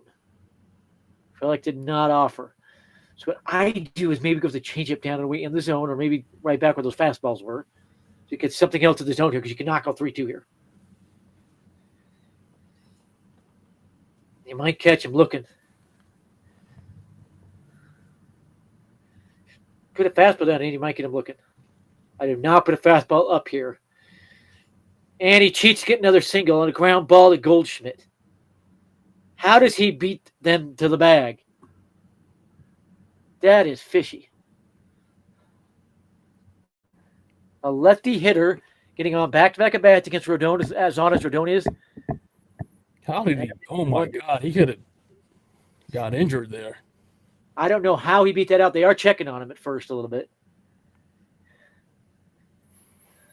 You know what? That's going to piss Rodon off a bit, though. He's a fiery guy. I don't know how you win that. Ooh, I almost want to see a review on that. Rodon down a little bit, but... Ooh, he totally missed the bag. Not even close. Yeah. I only see 1 foot hit the bag. Goldschmidt feels it. If I'm Goldschmidt, I might take that myself. What the heck happened there? Rodon was trying to save his foot, it looked like. He was flying. I could see a whole bunch of memes being created out of that one. Yeah. That was ugly. That was ugly. That's going to make Rodon mad. That is. Yankees are checking on Rodon.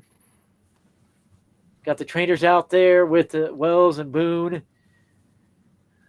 I don't know what happened. I've never seen a pitcher do that before. They will probably... Usually an umpire. If I'm an umpire, I will let him throw a pitch or two just to see how he feels on the leg. I don't know what happened there. Did the batter kick his foot out from him? I can't tell. That's so abnormal. No. What is going on there? That is the weirdest thing I've ever seen. First pitch is a foul bunt. Thanks for the free strike, buddy. Jose Ortiz. I'd love to see a ground ball here. Trying to do a double play just to get Rodon out as quickly, let him go rest in the dugout. Joey Ortiz, an interesting looking ball player. Looking like he's coming out from the 80s. Throwback baseball player there. And the 0-1 is high. His fastball speed has dipped to 92 miles an hour. A little bit of concern there. It's been 95 all the way to this point. The first one was 95. That second fastball was only 92. See a little gingerbread landing on that foot? See where the 1-1 pitch is.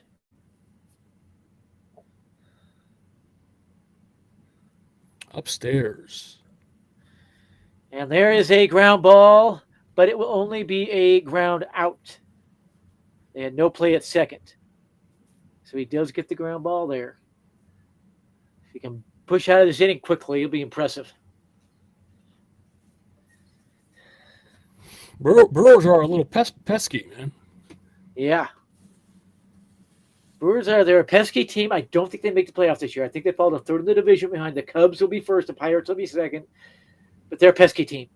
Reason being, I think they blow a lot of saves without who's sitting in the Yankees dugout. So we know they lost Adames, they lost Williams. Who else? William Adames is going to cost them a lot of runs.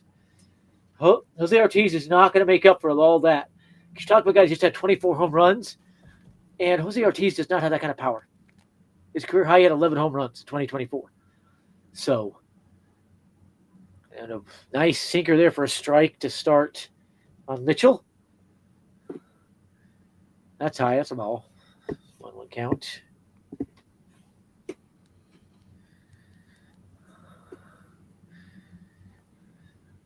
Can Rodon quickly get out of this inning and hold his 2-1 lead?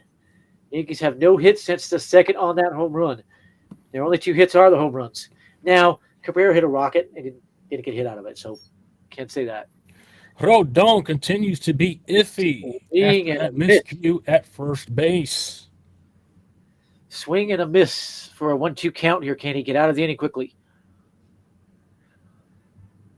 And I have never seen that before, by the way. I've never seen a pitcher move his foot out of it. These jerseys are looking more fresh. Even the Brewers. Nike must be using new material or something. And that will end the inning. He gets out of it. A ground ball right back to Rodon. He just flipped it to Goldschmidt for an easy out. So we'll get to see Goldschmidt bat here, bottom half of this inning.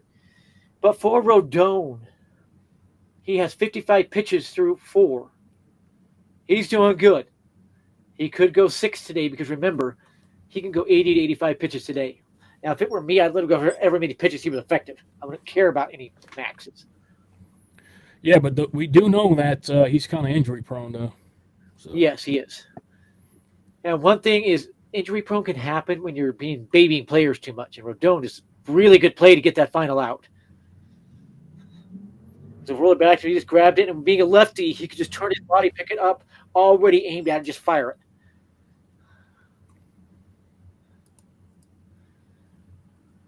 So 2-1 Yankees, bottom 4. Let's see the Yankees add some more runs here. The Yankees are 15 out to an opening day win and being tied with either the Orioles or Jays for place in the division.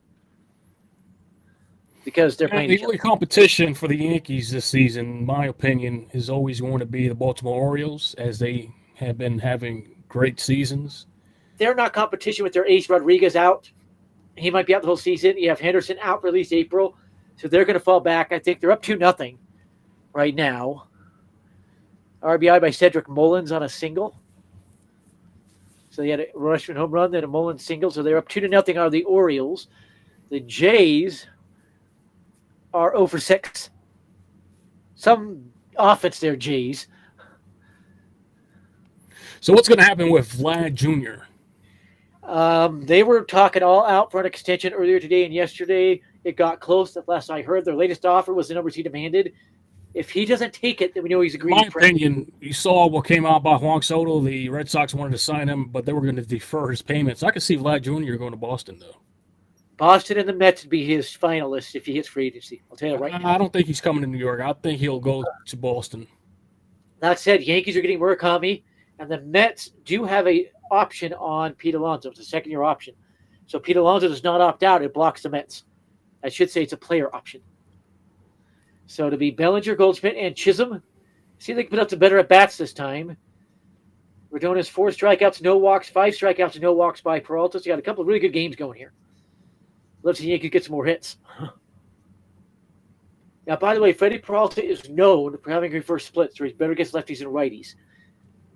By the way, Adam, you not living in New York City, I think you're the most known Yankees fan outside of New York. Yes, by far. I'll agree with that. Easily.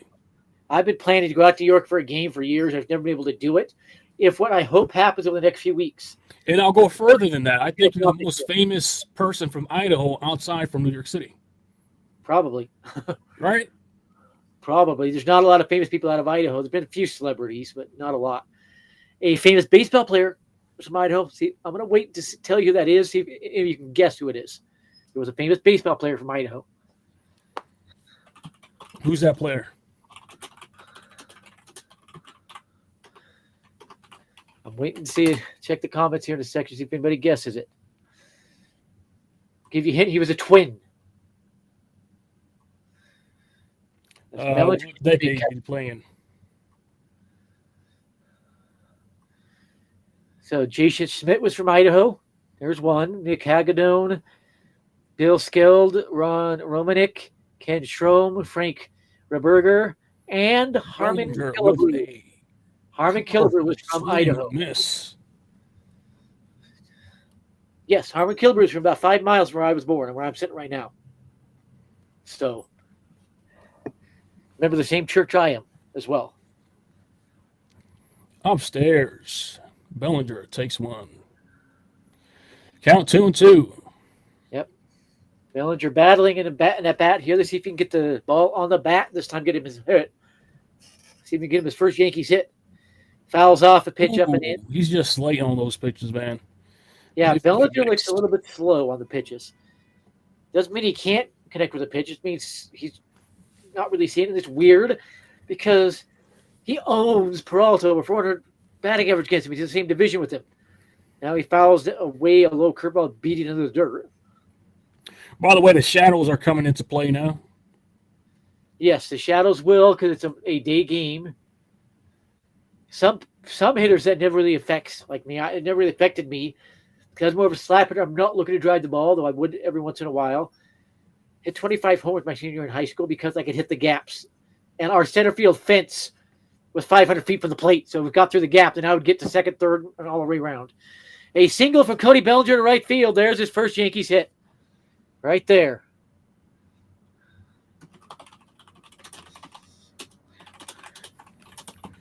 Congratulations, Cody. First time a Bellinger's had a hit for the Yankees since 2001. Excuse me. By the way, the Yankees fans and Yankees are hilarious. I was pulling for this guy when he was originally a free agent. Nobody wanted him. Yep, I was too. I knew he could be a great hitter with the Yankees. Now we get to see it. And he just put that right to the hole between second and first. And now Goldschmidt gets come up with a runner on first. Yankees' third hit of the day right there. Goldschmidt fouls off 95-mile-an-hour fastball high. And Goldschmidt's seen this guy a lot. And he hits him pretty well. He has 2 home runs off him all the time. Because they were rivals with the Cardinals and Brewers, respectively. Like I said, the Yankees are going to be fine this season, man. Yep. They're going to find ways to score. They'll be fine. They're already leading the Brewers. This is battle of 2 of the last year's division champions, by the way. Yep. Both lost big pieces. Yankees added more back than the Brewers did. Brewers didn't really add any big pieces back. And traded the Yankees their closer. And a bouncing ball in there. Worm burner on the 0-2 pitch to Goldschmidt. I'd love to see Goldschmidt pull into that left center field gap that'll leave him so wide open right now. I don't know why you're doing that, Goldschmidt. Hit that gap. In recent years, the Yankees went for Donaldson, Holiday, now Goldschmidt. Out of those 3 guys, who do you see performing the best? Matt Holiday did okay. He did, and he mentored Judge. That's the only reason why Aaron Judge became Judge. Now pitch up in a 2-2 count to Goldschmidt. I think Goldschmidt will be the best in the end because he could put up a 275 average, 25 home run, 85 RBI season. Holiday came close. Go ahead and pull his stats up. And he had a pretty good year. He had a big-time walk-off grand slam against the Orioles that one year, and they came back in that one big game. But Matt Holiday's best year of the Yankees, let me see it here, it was 2017 was the year he played there. He had 19 homers, 64 RBIs, 231 average. So it wouldn't be too hard to top that.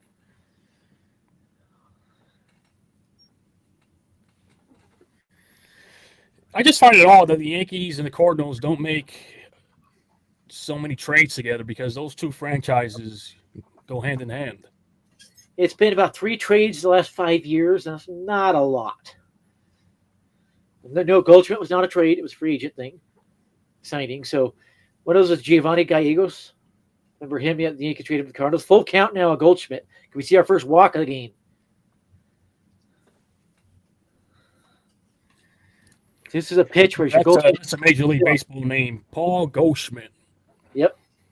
Well, I remember when he was a free agent after the D-backs, and all the Yankees fans are out, get him. And the Cardinals got him. There's another one. So Yankees have tried for a lot of these guys. And Goldschmidt swings at a pitch in the dirt. What the heck is this crap? Let it go and take your base. Inexcusable at bats. There's no reason to be flinching these pitches never near the zone. Again, I would never get to at bats where you could strike me out because I'm getting one of the first 2 pitches in play every time. Ground balls or line drives. By the way, the definition for a baseball slap hitter is like an Ichiro, where you're not looking to drive the ball, basically. By the way, if you guys want to join us, don't be shy. Go to NYYNEWS.live and join us. That's the type of bat Goldschmidt cannot have, or TJ Rumfield to be at first base for the Yankees. That's the type that'll get you thrown off the team quickly. Now Chisholm swings at a pitch right down there. Yankees swinging at way too many pitches nowhere near the zone. And by the way, a shout out to Doug McGuire who's watching. Shout out to Doug McGuire, Hollywood producer. And now a ball to Chisholm, so he's got a 1-1 count. Now a 2-1 count. That's just a pitch. We have a full count. If it's not in the middle of the zone, you take it because it's going to be a ball. Goldschmidt should be on first, and Bellinger should be on second right now. And let's see what Chisholm does here. And Chisholm, I think, can have a 300 year for the first time because just like with Bellinger, right field at Barnlands Park, a lot bigger Yankee Stadium. So he's going to be getting a lot more balls out than he did there. Now it's a 3-1 count to Jazz Chisholm. Another chance to get that first walk of the game and the season for the Yankees. And if Chisholm gets on, we might see a double steal attempt with Bellinger and Chisholm. They're two guys that are going to be stealing, could be 20-20 guys this year, even 30-20. And that's going to be a foul ball. Good cut there. And he's getting to the end of his day as Freddie Peralta. He's almost to his pitch max. Yeah, he looks gassed. If he walks him here, you'll probably see the Brewers manager headed to the mound. Do not give Peralta anything here if you're Chisholm. Go ahead and take your walk. Top third, the Orioles have a couple more runners on, so Orioles have a few good bats. Tyler O'Neill walked his first at bat, by the way, as a Oriole. So the Orioles should be able to score a few runs, but Henderson out. It's going to hurt. Dominguez looks like a damn tank. Yeah, Jason Dominguez, he's about 6 foot tall, 225 pounds. No, definitely not. He's not 6 foot, bro. I've seen him stand by my brother, who is 5'11". He towered over him. About 5'9". And a pop-up. He is not 5'9". He's still by Anthony Volpe, towered over him by an inch. They have Volpe at 5'11". Actually, Google that. I highly doubt it. Last time I checked, Volpe was taller than him. I'm going to Google a picture of it, and you will see Dominguez taller than Volpe. See if I could find a good, clear one. I'm not seeing a clear picture. Because he won, but you have Volpe up on a mound, and that's just not good enough.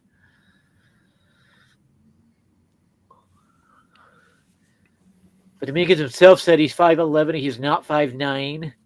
I haven't seen a player stand by him like a good one would be, what's his name, Marcus Stroman. You see how close he is to Stroman, how much he towers over him.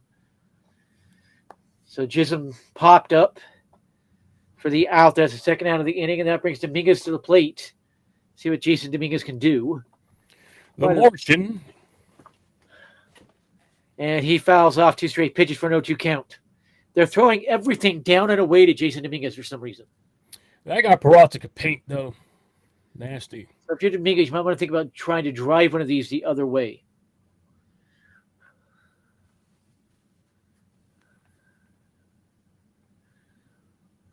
I'm just not seeing a clear enough picture of Open Dominguez to give anything, but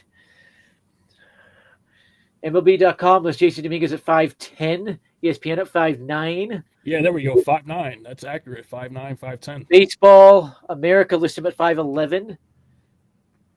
Spot Track lists him at 5'11". So we got different heights. I think the heights where they put him taller, I think that was his projections as the Yankees signed him. And Dominguez grounds out again. Again, he rolls over on a pitch. He should be driving the other way into the gap. So he's forcing everything. And 2-1 as we go to the 5th inning, Rodon will be back on the mound. And Rodon only has 55. Dominguez grounds out. I will be surprised if Peralta comes out for the 5th, by the way. He's already over 70 pitches. He's only scheduled to go to 75 pitches max. So they'll probably just take him out of the game at this point. Rodon should be able to get through the 5th. If he can get through this quick enough, he could get through the 6th as well. And it's now 5-0 Orioles. A 3-run shot by Tyler O'Neill. That's a big bat the Red Sox are going to miss. Okay? Tyler O'Neill not being in the Red Sox lineup. He was a big part of their offense last year. If you didn't know that. He belted 31 home runs last year. They replaced him with Bregman, who barely hit 20. So they're going to lose some offense right there with Tyler O'Neill. He just belted one for the Orioles. Boston and Texas tied at 0, top second. Pittsburgh and Miami tied at 0. Bottom first. Giants and Reds tied at 0. Bottom first. Cleveland, Kansas City tied at 0. Middle of first tied at 0 in Chicago Angels there. Mets and Astros tied at 0. Bottom first. Braves up 1-0 in the top of the first over the Padres. And a rain delay in St. Louis. That's all the games going on right now. So Capra, Trang, and Trio coming up to see how he faces Capra here. Vinny Capra. Hit the home run his last at bat. You'll probably see a lot of off-speed stuff.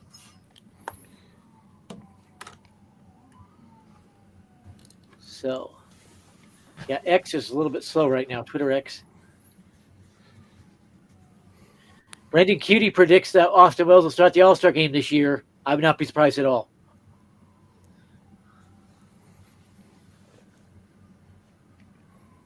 Angels, oh, it's hilarious. Angels guy on Twitter is fun to follow. Goes, can't score, it's right at third base, less than 2 outs. Angels baseball is back. And, of course, Tim Anderson strands the 2 runners. Angels have completely flopped ever since they fell off when the Yankees last beat them in the playoffs. Tyler O'Neill went the other way, by the way, that home run over that high fence they now have right field into the bullpen. Sending a message to the Orioles bullpen there. But yeah, the Angels, they got a lot of veteran guys there, including Moncada, another one there. But they just don't have a good team. By the way, Anthony Volpe is the second youngest Yankee shortstop to hit an opening day home run behind only the greatest shortstop to ever play the game, Derek Jeter. So, just don't compare him to Derek Jeter. Derek Jeter batted .341 his rookie year. Volpe cannot hit with crap. He's had no season over even .250 yet. Yeah, it's pretty sad. His freaking batting average has been horrendous.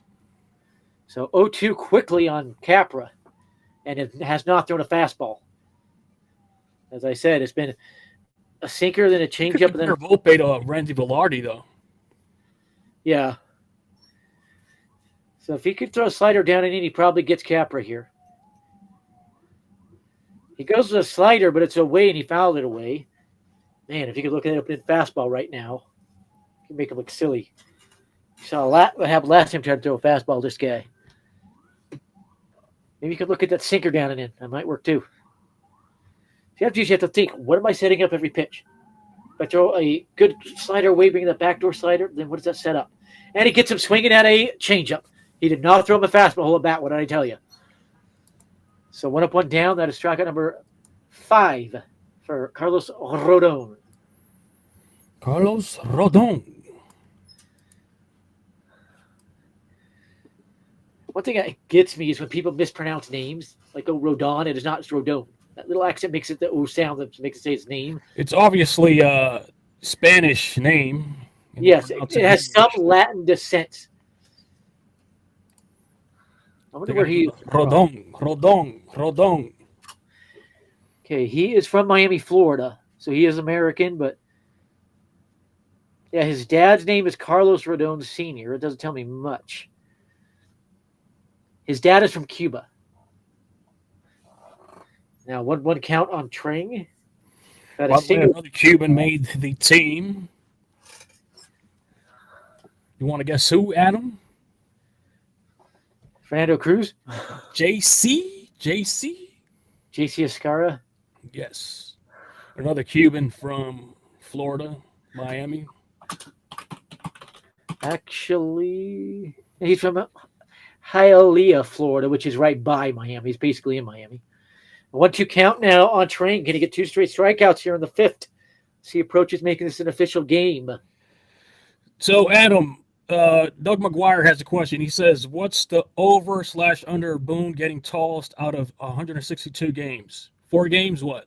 Or more? I would put it at 5 games this year. Holy mackerel is that pitch high. What are you doing, Ramon? 2-2 count. Yeah, I put about 5. Because he's already cranking umpires. He's cranking in spring training. But just happened to judge with 2 straight pitches outside his own called strikes. Yeah. Whoa. I don't know where we're going with putting that pitch. That 1-2 pitch was ridiculous. And now he lets the count go full. That's inexplicable. You have 1-2. You could not be missing the zone. You've got to get more aggressive and hit that zone and strike out the batter. So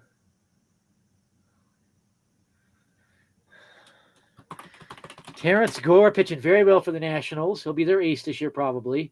That southpaw they got for the Padres for Soto. Cincinnati now has a 1-0 lead over the Giants. Swing and a miss. He struck him out on the full count pitch. Rodon at 66 pitches. If he can get a quick out here, he would have a chance to go 6 innings. Hey, Adam, look up if Nike did something new with the jerseys this season. Let's see here. Because they look fresher. They look more vibrant colors, better. A thicker material introduced by Majestic Athletics, the league's previous uniform supplier. The home whites will follow suit for 2026. So, yes, they did. They're happy with some changes. Yeah. And a quick 0-2 count on Churro. Is he going to strike out for third straight at bat? This is the Brewers star, Jackson Churro. Nasty curveball by Rodon. Oh, that was perfectly placed. He puts another one there, and Churro's going to come out of his shoes just trying to stay alive. And he struck him out. Churro having a horrific opening day. This is an official game with the Yankees up 2-1 and Rodon in line for a W.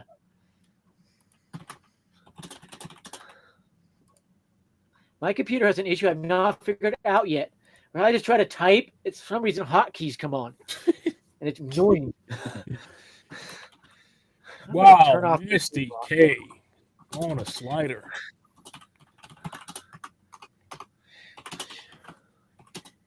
Rodon at 69 pitches.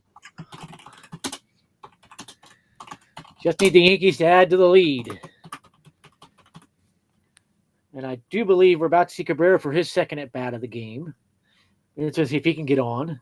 An absolute rocket his last at-bat. The problem was right to Garrett Mitchell. You don't get too many outs and hit directly to fielders. Or don't get too many hits, I should say. Then you're hitting it directly to fielders. Cedric Mullins a solo shot at 6-0 Orioles. Are the Jays this bad? No, just Orioles are going to be Orioles again. Are the Jays this bad? This is Barrios, an ace. Former ace is just getting shelled. I think the Orioles will struggle pitching-wise because they only have 3 MLB starters, but yeah.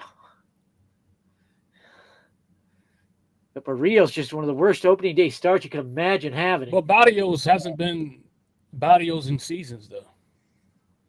He hasn't been himself in a few years. I'll admit that. It's been a few years. From the Twins, right? Yes. Yeah. And he hasn't really ever been himself since going to the Twins. But Jackson Churro has seen 12 pitches today, and he struck out 3 times. That's the Orioles, or the Royals, if I could think, Brewers, supposed star outfielder. And Rodon's making him look pathetic. Rodon now with 7 strikeouts, no walks, 1.80 ERA. Freddie Peralta's got a 4.50 ERA with the 2 runs and the 2 home runs.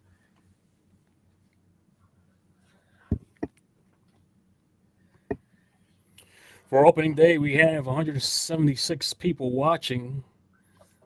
As the season progresses, we will open up the chat. But we had a few little trolls coming in here. Most of these streamers will have their trolls. I saw one where a girl that reviews videos was just getting all out attacked by a guy I used to work for, and that made me mad. You shouldn't be attacking people. Called strike, low pitch, down and away. I kind of agree with Volpe on that one. Let that go. As the bottom of the 5th starts, this is an official game with the Yankees up 2-1. Volpe 1 for 1 with a solo home run. As Peralta is still in there, bounced to pitch there. How far are they going to push him? He's at 75 pitches already, the max they wanted. Let's get the Yankees get some runners on here. Peralta's going to be gone. There are guys warming up the Brewers bullpen out there in left center field. That's one thing that Cody Bellinger should have to adjust on now. It's a 1-2 count on Volpe. The home runs he would get to left center Wrigley are not getting out in Yankee Stadium. That's a 399-foot fence. Where at Wrigley, it's about 373 feet. Your boy Anthony Volpe is up at the plate. It's a 1-2 count. Let's see what he does here. And that ball didn't even get to the dirt. It bounced in the grass. What the frick? 2-2 pitch there. Pitcher's duel. Just looking around at some scores. Gonna bounce over here. I want to see how some of the new guys are doing. Juan Soto 1 for 1 with the Mets with a single. Isaac Paredes struck Yeah, struck out his first at bat. So did Christian Walker. Yeah, they're doing great. Their debuts.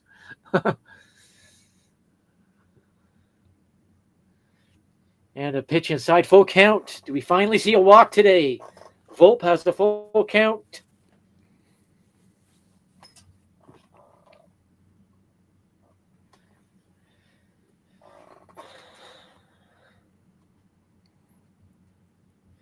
And Volpe strikes out swinging at a fastball.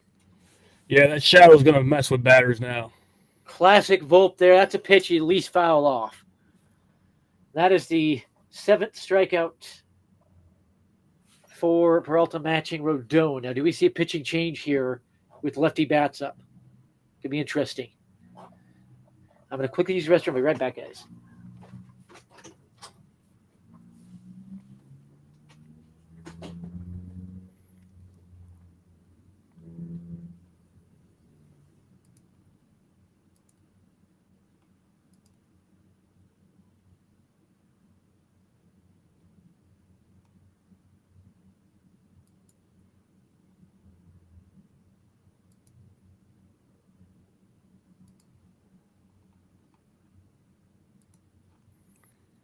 Ben Rice at the plate. The count 1-0. The 1-0 pitch. Foul back. Count 1-1.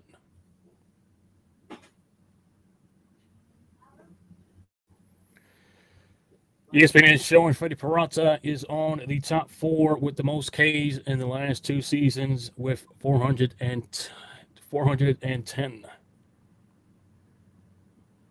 Woof! Ben Rice. Almost a solo home run for Ben Rice. Turns it into a double. Almost a single, by the way, if the right fielder didn't juggle it. That is a sweet swing by Benny.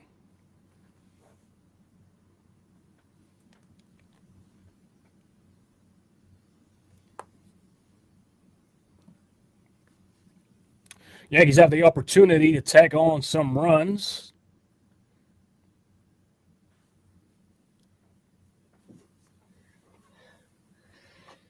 Alrighty, Oswaldo Cabrera flew out again. Ben Rice with a single, though, and then he got to second. No, he doubled. He almost got it. It was ruled an error, according to MLB Game Day. So Ben Rice's first hit of the year, he is 1 for 2.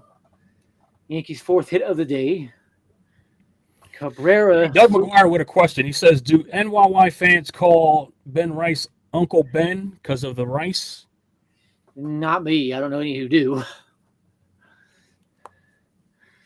And that is a ball to Wells. Can Austin Wells get himself another RBI here? A single likely gets an RBI. Because with 2 outs, Ben Rice is taken off the crack of the bat. And that pitch is bounced into a 2-out count to Austin Wells. Weird game where there are no walks in this game at all. Either way. Kind of weird.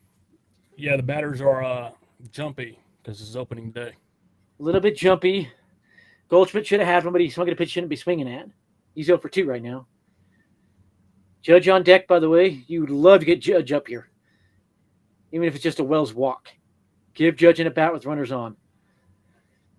So 2-0 pitch to Wells. Bounced in. I think we're about to see the first walk of the day. They should not have left Freddie Peralta in to face Wells.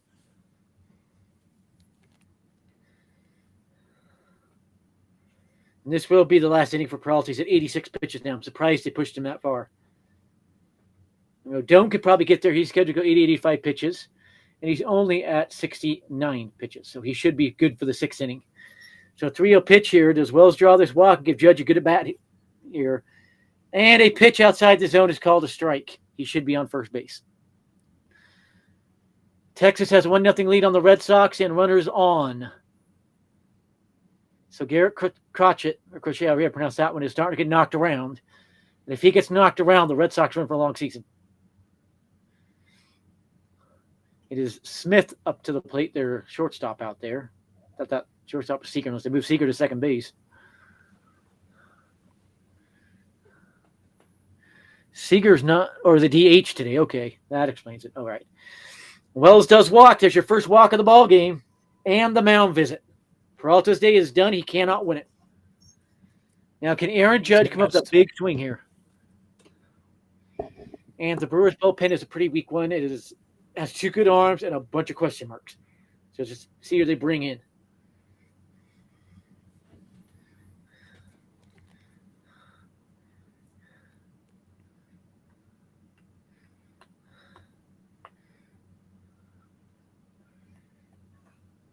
Yankees put up a lot of good at-bats, but we did see a lot of inexplicable takes and swings.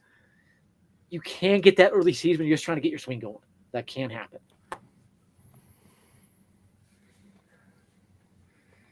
Well, they left him in there. Judge fouls off a 95-mile-an-hour fastball. Can Judge make them regret not pulling him? 2 outs, bottom 5. A home run here from Judge would be gargantuan. It would ice this game away with, who's in the Yankees bullpen now. Yeah, Judge is going to have to show out early this season. I know 1 pitch. Ooh, just missed that one. He just missed 2 straight pitches now. 96-mile-an-hour fastball from Peralta. These are pitches in the center of the zone. You've got to be ripping. I'm pretty sure he's about to drop down and away breaking ball on the 0-2 pitch. That's a scouting report on Judge and Stanton. And an update for you on Stanton, if you have not heard, he's swinging a bat now in batting practice off pitchers. So if he can get into a minor league game here over the next few days, we could be talking mid-April return. And Judge does not offer up the fastball in the dirt, so 1-2 count. It's a big at bat for Judge. Chance to get his first RBI of the year, first hit of the year. Did ESPN have a seizure? Or ESPN lock up for people or something? I didn't see it. So 1-2 to Judge. Pitcher stepped off. Peralta stepped off. 91 pitches for Peralta. This is his last inning. No matter what happens here. Might even be his last hitter.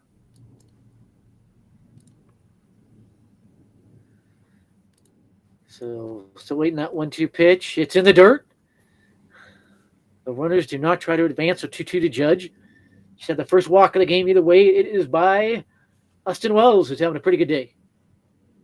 Homered his first at bat, was the first bat of the game of the year for the Yankees.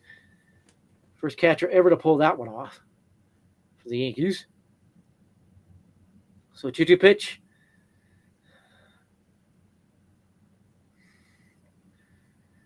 And Judge whiffs at a high fastball. Another inexcusable strikeout. You cannot be whiffing on a pitcher throwing his 96th pitch of the game. Inexcusable. We go to the 6th. Can Rodon get through a 6th? Yeah, they have scored an error on Frelick on that and given a single to Ben Rice for his first hit of the year.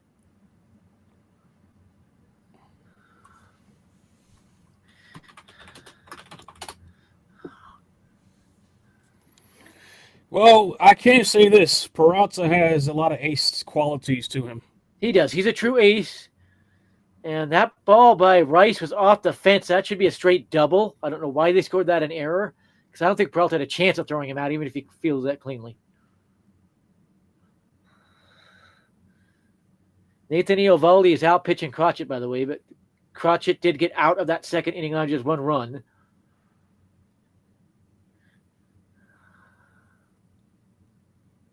But it is 1-0 Rangers over the Red Sox in that one.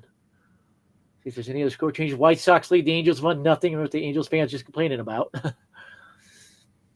It's 2-1 Padres. Padres got the bats going there. Let's see. Here, the Jurickson Profar, by the way, has scored a run. He's now with the Braves, so he's playing against his former team there. Where do you see the Padres finishing the season? The top wild card in the NL, about 5 games behind the Dodgers. So Jackson Merrill, a 2-run double. So there's 2 of your runs there. So, yeah, Padres scoring some runs. The Astros had the bases loaded with 1 out in the 2nd, by the way. I wonder who is up in that. It is Brendan Rodgers. The Yankees, or no, he just walked. It is Jake Myers. Brendan Rodgers, Yankees would have grabbed if he did not make the Astros. He did. So there's that. So 8 strikeouts against Freddie Peralta through 5 innings is a little alarming. And especially when you see Judge have 2 of them, when he got multiple pitches to hit. It's a little bit alarming there. So Yelich, Contreras, and Hoskins due up against Rodon. They are all 0 for 2. See if Rodon can come out and get a few more strikeouts, get through the 6th inning. If Rodon gets through the 6th inning quickly without allowing a run, it'd be about best case scenario for Carlos Rodon.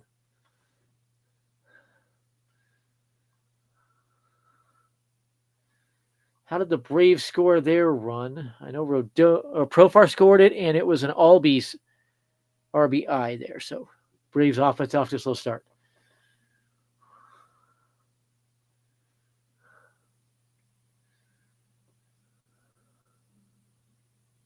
It's now 6-2 Orioles. Does the Jays get 2 runs on a 2-1?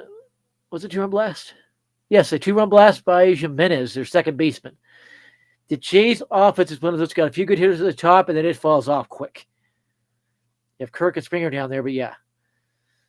So Jimenez, right center field home run. And a 1-2 count on Yelich. Or is it a 3-0 count? A 2-1 count, excuse me. It was 2-1 count. I'm seeing 3 different things here. The game day is fritzing out.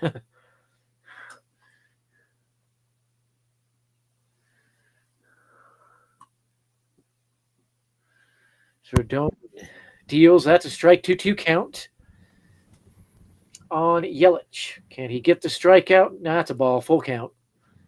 You don't want to be walking, guys. I don't like throwing a pitch like that on a 2-2 pitch. I get more aggressive. I did pitch a little bit in high school, not a lot. I was more of a reliever. But when I do it on game days, or not game days, what's it called? It would be the show or something like that. I get more aggressive on a 2-2 count. I don't want to give him a chance at a full count pitch. On a 3-2 pitch, I might just blow one down Broadway. See if you can get him. By the way, Quentin Tarantino, Hollywood producer Doug McGuire is watching this. He's a famous Hollywood producer. I might get in contact with him, or he's actually hearing this. He should produce a Netflix documentary on the Adam King. An inexcusable walk starts the 6th. Inexcusable walk.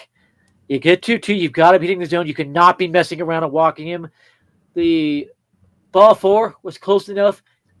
50-50 ball. There's a chance it should have been called a strike. That's just inexcusable to go from 2-2 to a walk there. There's a strike. Good pitch there. Cutter inside. Probably slider. He does not throw a cutter. Or does Rodon. Slider, cutter. He may actually throw a cutter. Then he wastes a pitch. Don't know if that was a pitch out or what. Yelich is going to steal back. Tag on some runs last inning.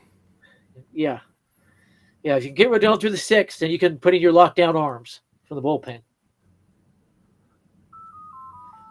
Hearing beeps, that's the phone. Hopefully my mom grabs that. 2-1 count now as he threw a sinker that Contreras did not offer at, which is bizarre. Contreras is known to swing at everything. He always swings at everything. Why is he taking pitches? So 2-1 count here. Seen a lot of balls this inning. Get a ground ball. It's an easy double play ball. Contreras is kind of slow. So is Yelich. What are you playing over there, Tetris? And there is a ground ball. There's 1 out. There's 2 outs right on cue. Now, that was the phone ringing. It's just a ringtone on this phone. So, double play ball right on cue. Kind of sloppy. They're saying Contreras beat that out? He was safe. Slow. He was safe. That DP was kind of sloppy. Volpe was the one that turned that. Or was it Chisholm? I think it was Chisholm, so that was kind of a slow one. Volpe to Chisholm, and Volpe was slow getting it to Chisholm. So Volpe screwed over the double play. But a good out there. Throws a ball to Hoskins, and Hoskins is another slow guy if you can get him to roll over on one. There's a called strike.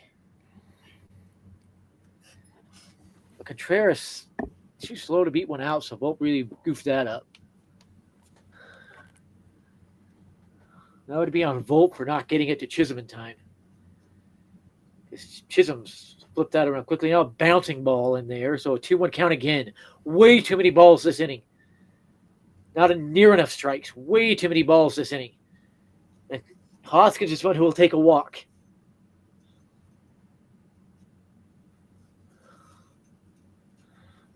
Peralta's ERA at one point was 9. It's now down to 3.60, by the way. And he is done.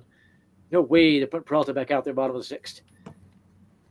And a swing and a miss as Hoskins saves a 3-1 count, makes it 2-2. Not sure why he's swinging at that.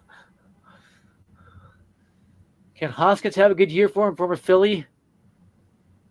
One point it looks like the Cubs are going to get him, then he ends up with the Brewers. Red Sox have tied it in the top of the 3rd at 1. By the way, if you guys want to join us, go to NYYNEWS.live. It's easy. Join with a PC, smartphone. Astros lead the Mets 1-0. White Sox 3-0 lead. Score changes there. And a foul ball. I don't know how Hoskins got his bat out to that thing. Now, if he could drop a slider down in or even a fastball down and in, right at the inside corner of the plate, he would blow him away. He'd make him look silly because he's got Hoskins taken away. And he comes up and in with a slider. He can't be doing that. He saw a slider last pitch. It doesn't matter. There's a 3-foot change there. It's the same pitch. Can't be doing that. Now he's just wasting pitches here. He's up to 85. You got to begin some outs here quickly. Again, a 2-2 pitch would be 3rd straight 2-2 pitch.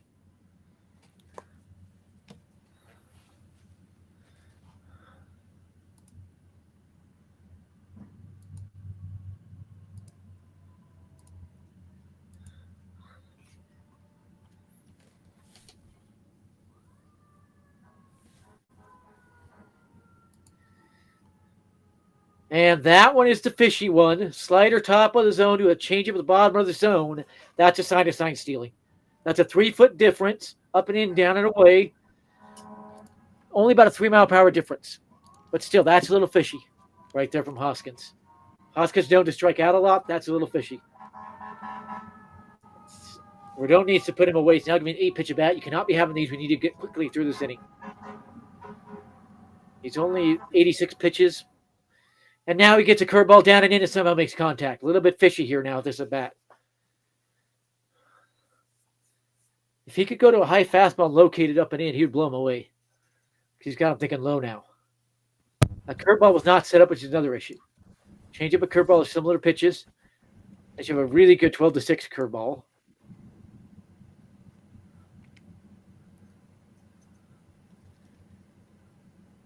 Long at bat for Rhys Hoskins. 3rd time he's seen the lefty today. 0 for 2 with a strikeout.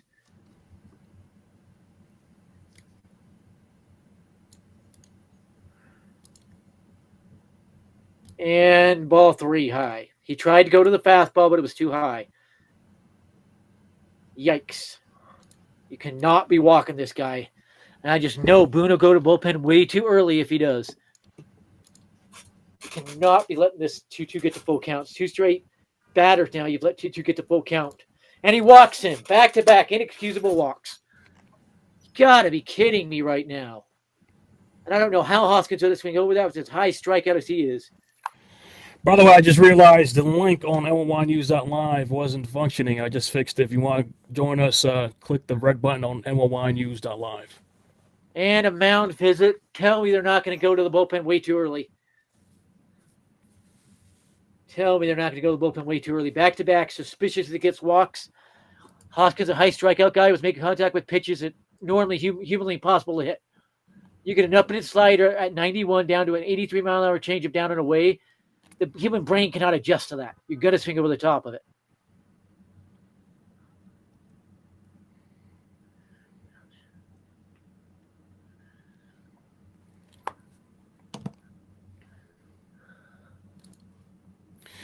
Yeah, Yankees had a...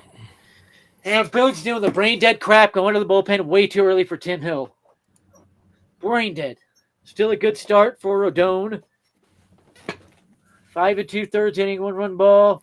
And let's not forget to mention Freddie Peralta was right behind them. Great performance by him as well.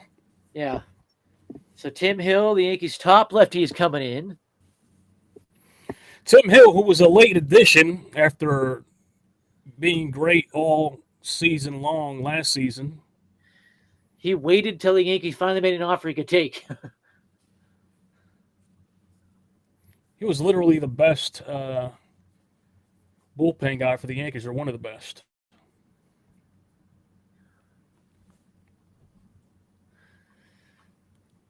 The Yankees have two other lefties in the bullpen. That's why they'll go to one early, try to get out of this inning. But inexcusable walks there. You cannot go 2-2 to walks. You never even go 1-2 to walks. That's inexcusable to just start missing the zone like that. That would make guys like Ron Guidry just flip out, wig out when you do that. They hated that. By the way, Adam, who's your all-time favorite baseball player? Doesn't matter Mickey if it's Mantle. not a Yankee. Mickey Mantle, switch hitter like me, the greatest pitcher to ever play the game. Whoa, look who it is. That's Doug McGuire right there, the living legend. What's happening, guys? It's like the most hilarious thing I've ever seen in my life. How's it going, man? Good, good. You? Chilling, man. Yeah, I thought I'd bring you some good luck here. Yeah. Seems like whenever I tune into the Yankees, It's hilarious how it just popped up. Yep. Oh, so you were Yankee tuned into here. I ESPN? apologize. No, it's all good, man.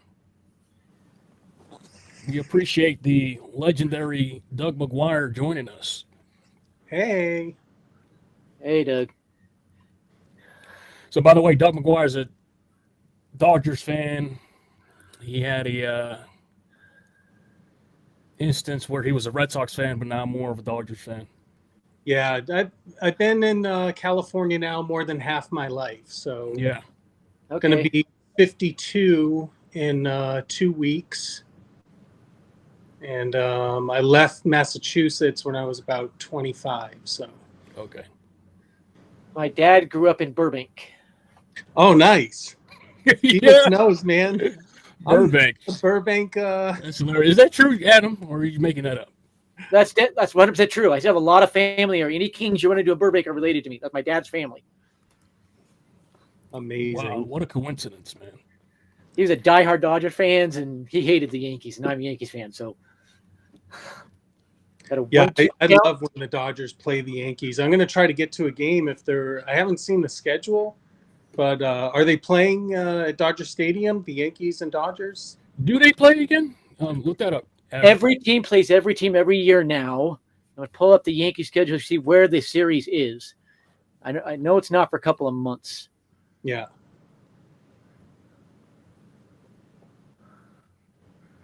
Let's see. June at Dodgers. So it's the end of May, beginning of June at Dodgers. Awesome. All right, I'll go. So if you guys are broadcasting, I'll Yeah. do some live videos from there. By the way, Doug, you're 2-0 against the Yankees. First time with the Red Sox, now the Dodgers, and you got the Lucky Charms going on. By the way, Doug, are you Irish? Yes, 50%. Yeah, that's why. You got the And a Lucky ground Charms. ball here. Can they turn two? No, they get a force out of third base. Volt flips it to Cabrera at third base for the force out. That's a cute little play there. So Tim Hill gets it out. Oh, man. So Will Contreras is out now. That will bring who up to the plate? So, Doug, how many people do we have here? Do you want to plug your projects that you have? We have 171 people watching. You know, right now, I wrote a story about someone that died in my house here Okay. in California.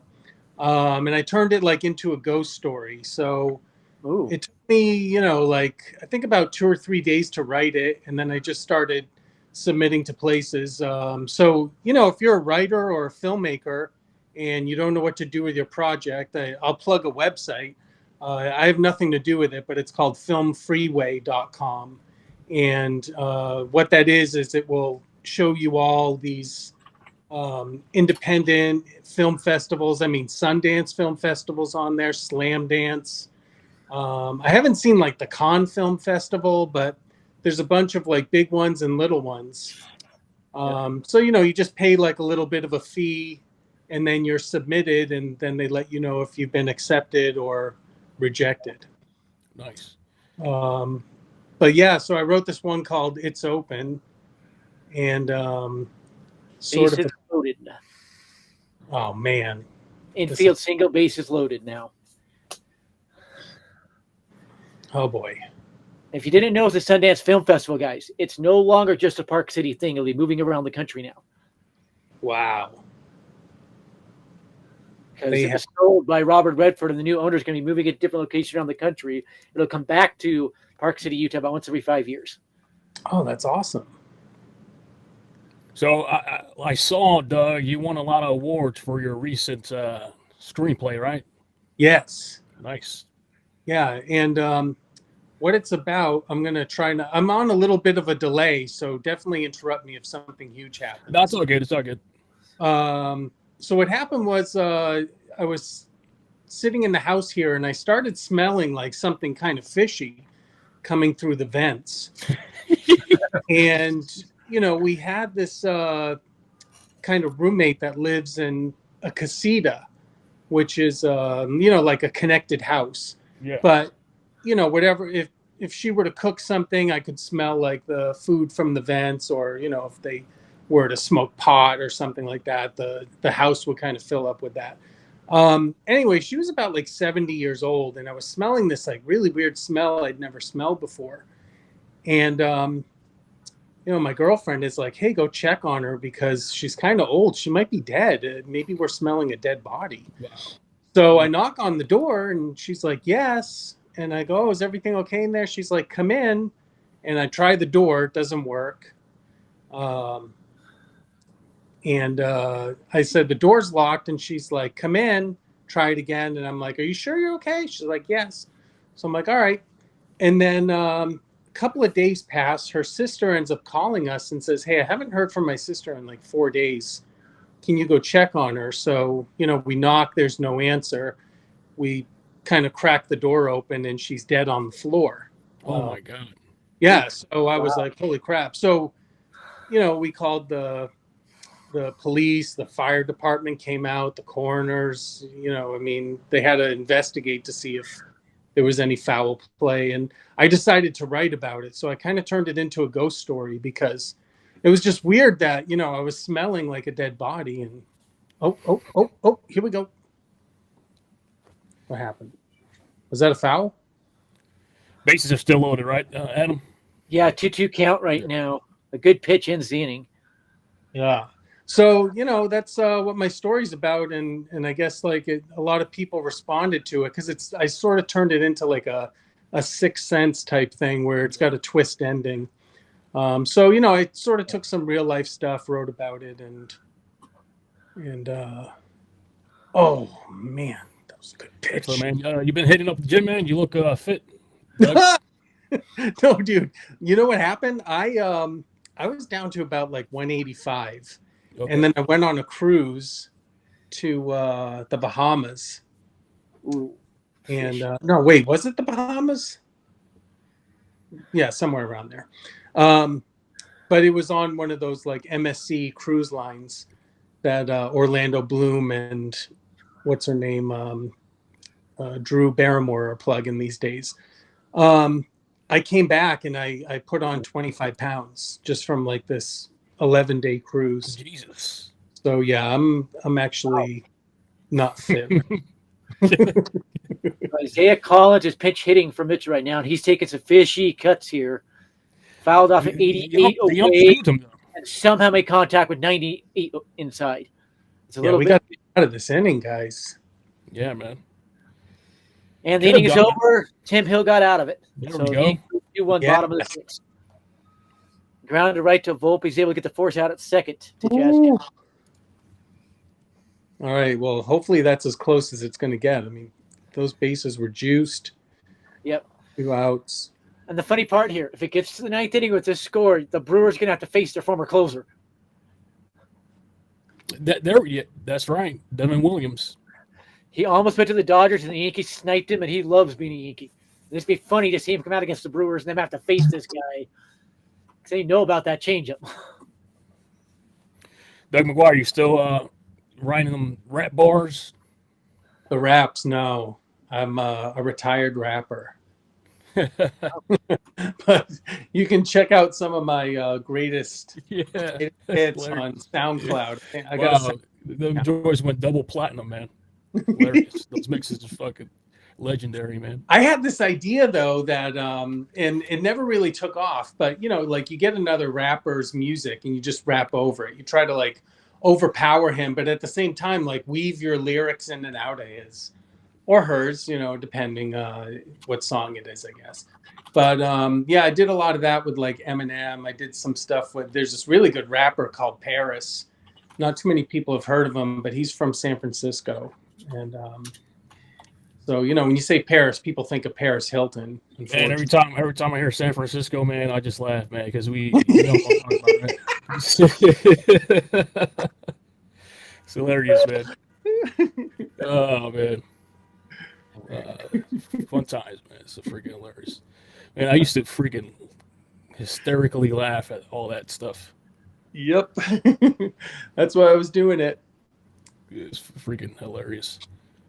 Yeah. And then, a couple of people, there's really no way to like stop people from knowing where you live, especially if they have your first and last name, because, Yep. If you get mail sent to your house, it's going to come up. I mean, you can sit there and deny it, but, of course, my car's sitting in the driveway when you do a Google Maps search. So, oh, man. It's freaking hilarious. Those were legendary times, man. I know. And nobody knows what we're talking about, but between us, man, that's fucking hilarious. Bellinger, Goldschmidt, Chisholm do up this inning. Do any get a hit? You know what? We're gonna make you a Yankees fan, man. We're gonna make you. You're gonna have the Dodgers as your favorite team in the NL, and the Yankees your favorite in the AL. Oh yeah, for sure. Let's see if that happens. And Bellinger takes a pitch right down Broadway. What are you doing, Billy? That's a pitch to rock. Doug, you're very familiar with Bellinger. What could we expect? Yeah, there was a time. I mean, it's weird, when you grow up in a certain area and just how you're kind of brainwashed into hating, like I guess you guys would hate like the Green Monster if you saw it, or just a white shirt with red letters that's, representing Red Sox. But I just was grown to not like pinstripes. Yeah.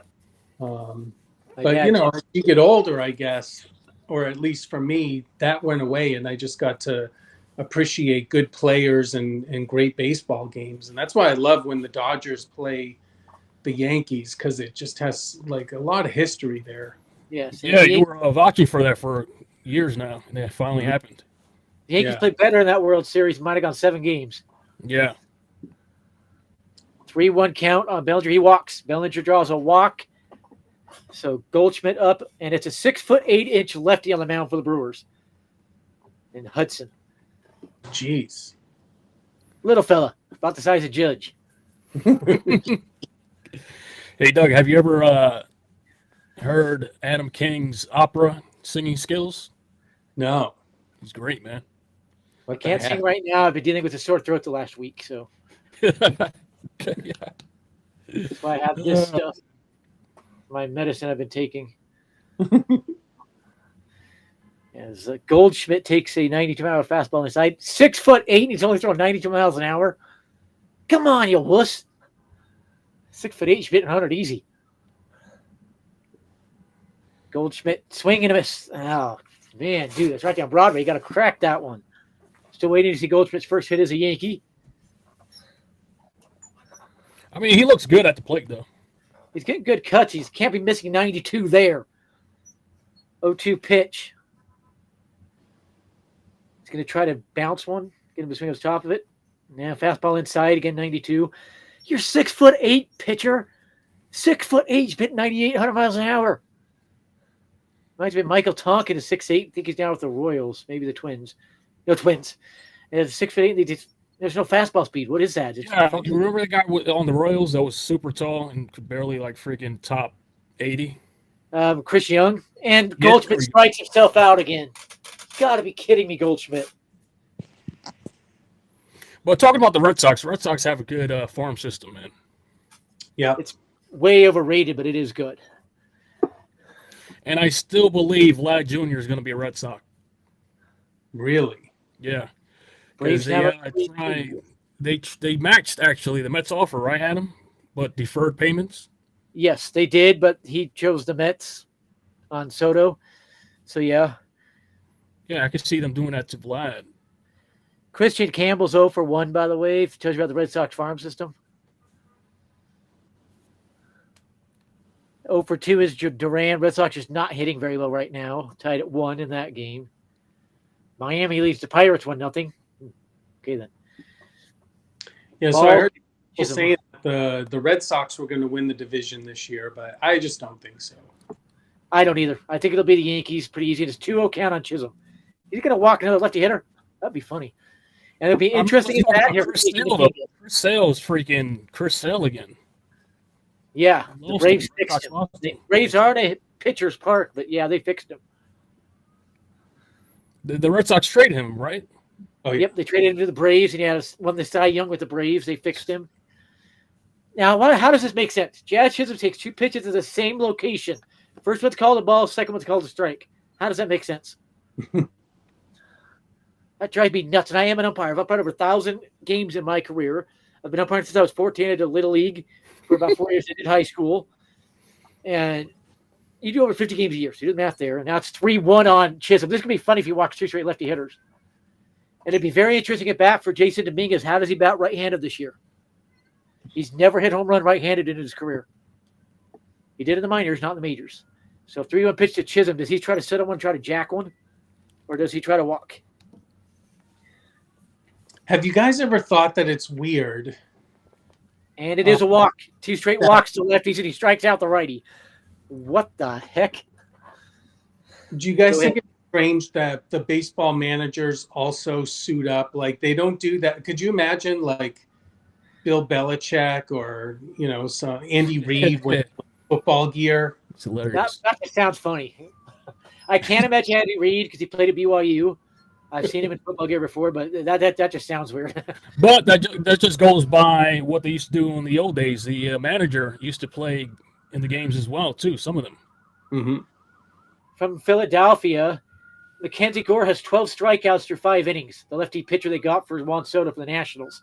He's just making the Phillies look pathetic. See that good, or the Phillies just that off? So I'm loving this New York live stream where we got cops in the background. Who's picking that? That's me. That's Manhattan. They're always freaking buzzing around here and stuff. Love it. It's a freaking hourly occurrence. Yeah. So Jason Dominguez up here, and they're going to go to there's a mound visit. They're going to pull this pitcher out. They can, because he's faced 3 hitters. They can yank him because he got the strikeout and 2 walks. So what are they going to do here? Jason Dominguez is a switch hitter. And he's never hit a home run in the MLB from the right side of the plate. Remember that. Doesn't have a hit today. He's 0 for 2, but he did get the ball play both times on rolling over. And he rolled over again. Jesus. It's a pop-out, actually, on this one. It's a pop-out, so a waste of an at-bat there. At least he's getting the bat on the ball, but these are bad at-bats. And now this is the type of at-bats Volpe has always been cancerous in.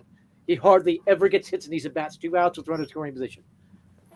So, Doug, from an outside perspective, being a Dodgers fan, what do you think about the 2025 Yankees? So right now, it's just devastating about the loss to Garrett Cole. That hurts. Trout just got hit by a pitch, by the way, so he's already hurting. But I love the Bellinger pickup. He was really good with the Dodgers. I think he was a pretty good Cub. No, actually, he was an excellent Cub. He was batting for average with the Cubs. Yeah. His first year, he had a good average, 279, then it kind of fell off his second year. Yeah. Yeah, Mike Trout plunked by a pitch on his hand. Let's see how that plays out. But did Bellinger's dad have something to do with the Yankees there? Yeah, he was on the Yankees. He won 2 World Series with the Yankees, got the 3 World Series in a row, 90, 98, 99, 2000. Oh, that's amazing. And Volpe's already down 0-2 in the count. Is he going to waste another at bat? This is where he's the most cancerous.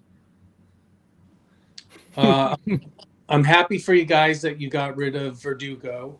That's oh yeah, nobody wanted to pick him up. He's in the minors now, I believe. He's with the Braves. He's at the AAA. He'll show up in the majors by the April. God. Oh, I thought he went to the Reds. Okay. He went to the Braves. The No, Reds the thing got about Jose Verdugo Trevino. is outside of baseball, he's like a troublesome guy. Yep. Yep. There's a reason the Yankees refused to re-sign him. Rangers back on top, 2-1. Kyle Higashioka with the double. Doug, you saw him on two teams that you were a fan of, the Red Sox and the Dodgers. What do you think about Verdugo? Yeah, so the Dodgers brought him up. He was like pretty cool with the Dodgers. You know, he always gets like those fat chains with his number, Yeah. and crested in diamonds, and I would never wear anything like that when I play baseball. I don't want anything on me. I want to just be free thinking, not anything Yeah. or anything. exactly. You don't want to be running your ass off and have your chain come up and hit you in the teeth or something. Yeah. 1-2 count on Volpe. But yeah, I think like when he was with the Dodgers, he was still trying to figure it out. I think like he really wanted to tap into the Hispanic market. So you know, when he was just trying to learn Spanish, I don't know like where he's at now with it, but Yeah. 2-2 on Volpe after a pitch in the dirt. And it's a pass ball, Bellinger to third. yeah, I mean, you really can't blame him, Doug, because coming up in a Dodger system, you know, you got a lot of Mexican Americans. That's like me being Dominican, right? yeah, And me in a zone like Washington Heights, having access to my own people, you would see how that could become an issue for Verdugo. mhm. Yeah. Going Counts out now partying full with on Volpe. We're about to see a third walk. Last full count he popped out on. But in this day and age, I mean, like Kobe Bryant, you know, he spoke like so many languages because he knew that his sport, you know, he knew some Italian, some French, of course, English, and just to be able to communicate with people. And these days in baseball, it's almost like you have to really understand even Japanese now, Korean. Yeah. Yeah. They all have translators. Yeah. Foul How ball. many languages do you know, Doug? Did you pick up on any Spanish? No. And that's just absolutely terrible. I mean, my girlfriend from Uruguay, so that's what she speaks. Yeah. But you can understand it, though, right? Oh, yeah. Yeah, I completely understand it. But like just the other day, I went to And say, Volpe, we see it bat, inning over. Cancer Volpe right there. oh, jeez. Lazy grounder right to short. That's the type of bat you cannot have. That's why Volpe is such a cancer. He always does that in these situations. A single, you get an important insurance run. Mm-hmm. The only good thing is the Yankees hog mollies in that bullpen are now in. They'll probably go to, what's his name? The closer last year. Can't remember his name for some reason. And then to Williams. Hey, it's a 7-inning stretch. Adam, do you want to? Never mind, it's not Weaver. a 7-inning stretch. It's another one. But do you want to sing "Take Me Out to the Ballpark"? Adam. I can't sing right now. My throat is off. So, Doug, any future plans? Any things you have coming up in the pipeline? Maybe just like hopefully some traveling. You know, my girlfriend works for the airlines. Oh, nice. So, you know, I get free tickets. I can go anywhere. Just really, like, at this point, the only thing I had to pay for would be like a hotel room or, Okay. you know, food, things like that. But yeah, I'm going to be going to Paris pretty soon again. Nice. And then as far as movie ideas, I have this like one idea that's just been kicking around, but yeah, I get sucked in by TikTok. I can't help it. I mean, to be honest, like I'll just sit there and scroll, and 6 hours will go by. I'm like, man, I'm living the dream or something here. Freaking TikTok, sucking my days away. But yeah, man, you should try producing a new film, man. Yeah, so it's I mean, what I did back in 2011, 2012, when I did Bankroll, that was a feature. And, you know, looking back on it, it's just like, how did that go down? I mean, I'm pretty impressed, like thinking about it now. And the fact that we only shot that for like $1,000 and You know, They got picked up by Quentin Tarantino and stuff like that. no, it played in his movie theater. So That's right. owns the New Beverly Cinema, and it had its world premiere there. So that was pretty cool. Nice.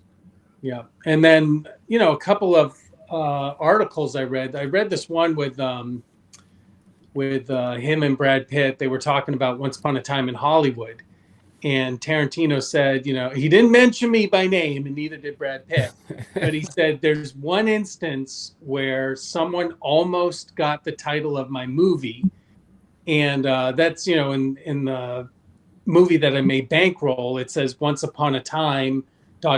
in Burbank. So that's how I opened the movie. And then Brad Pitt says, yeah, Once Upon a Time in Burbank. And then they both laugh. And I'm like, are they fucking talking about me? Because, yeah, we did that in our movie. Nice. Mark Leiter Jr. You know what, Doug? I saw you, like the first time I ever saw you was in that Nike ad when they had that competition. Yeah, yeah.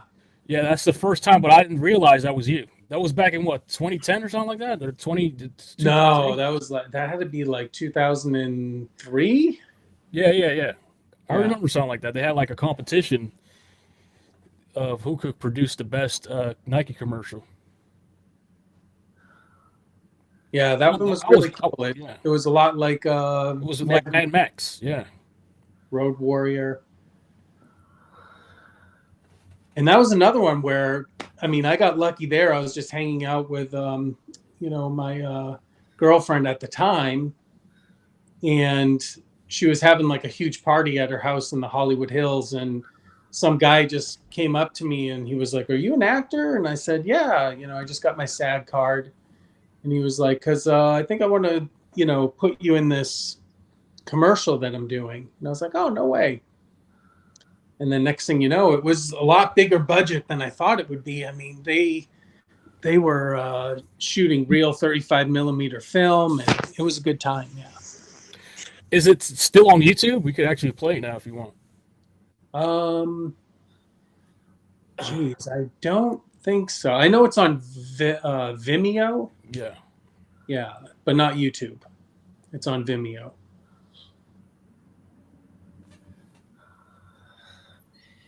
1-2 count here. Strikeout, actually. 2 up, 2 down against Mark Leiter Jr. Capturing terrain quickly down, and out comes Trio, who's had a horrific day at the plate, we'll be honest. 0 for 3, 3 strikeouts. He hasn't made contact with a pitch yet. Did the Yankees re-sign, right? They re-signed them, right? Leiter Jr.? Yes. He just threw the 2 outs. If he gets this out, it'll be a scoreless inning. He's on the mound right now. Last time there's a Leiter on the mound before this game, or they got Mark Leiter, Al Leiter back in the 2000 World Series. So there's 2 of them. So talking about movies and screenplays, Doug, I always had an idea, and see if you like this idea. Yeah. Of the plot would be, right, that let's say London or something gets invaded by another country or something, like another city or some shit, and then they have access to time travel technology, right? Yeah. And they're escaping the invading army, and then the people that actually escape go back in the past. But as they do that, they take all their blueprints of how to make cars, weapons, and then they bring it back 400 years in the past, like primitive times.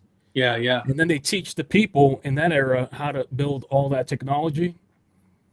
And then they build an army to invade and go back to the present time and fight the invaders. Understand what I'm saying?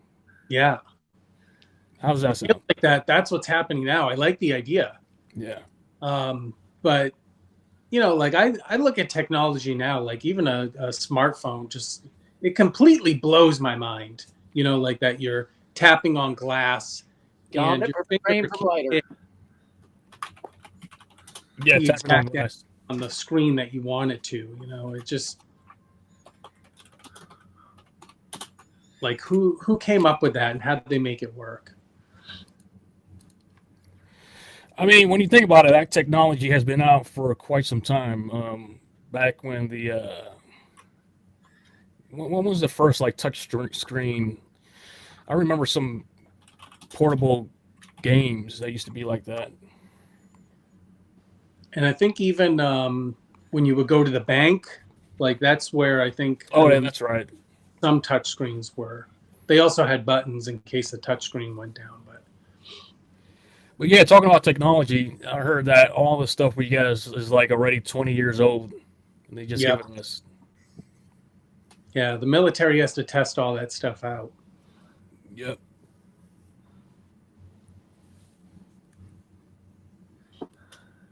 But have you been like hearing stuff about the pyramids? Yeah, I saw that they supposedly discovered that it's a giant freaking spear or whatever that's called. Yeah, like an obelisk. Yeah. Obelisk, yeah. Yeah, like the thing in Washington, D.C. Yeah, it's got like ground X-rays, and it came back weird. It's like, what's going on here? I mean, the pyramids were just like pretty magnificent to begin with, and when you think it goes like deeper underground, now it's just like, what the heck? You know what I've always thought? I've always thought that they came from Mars, like the ancient Egyptians.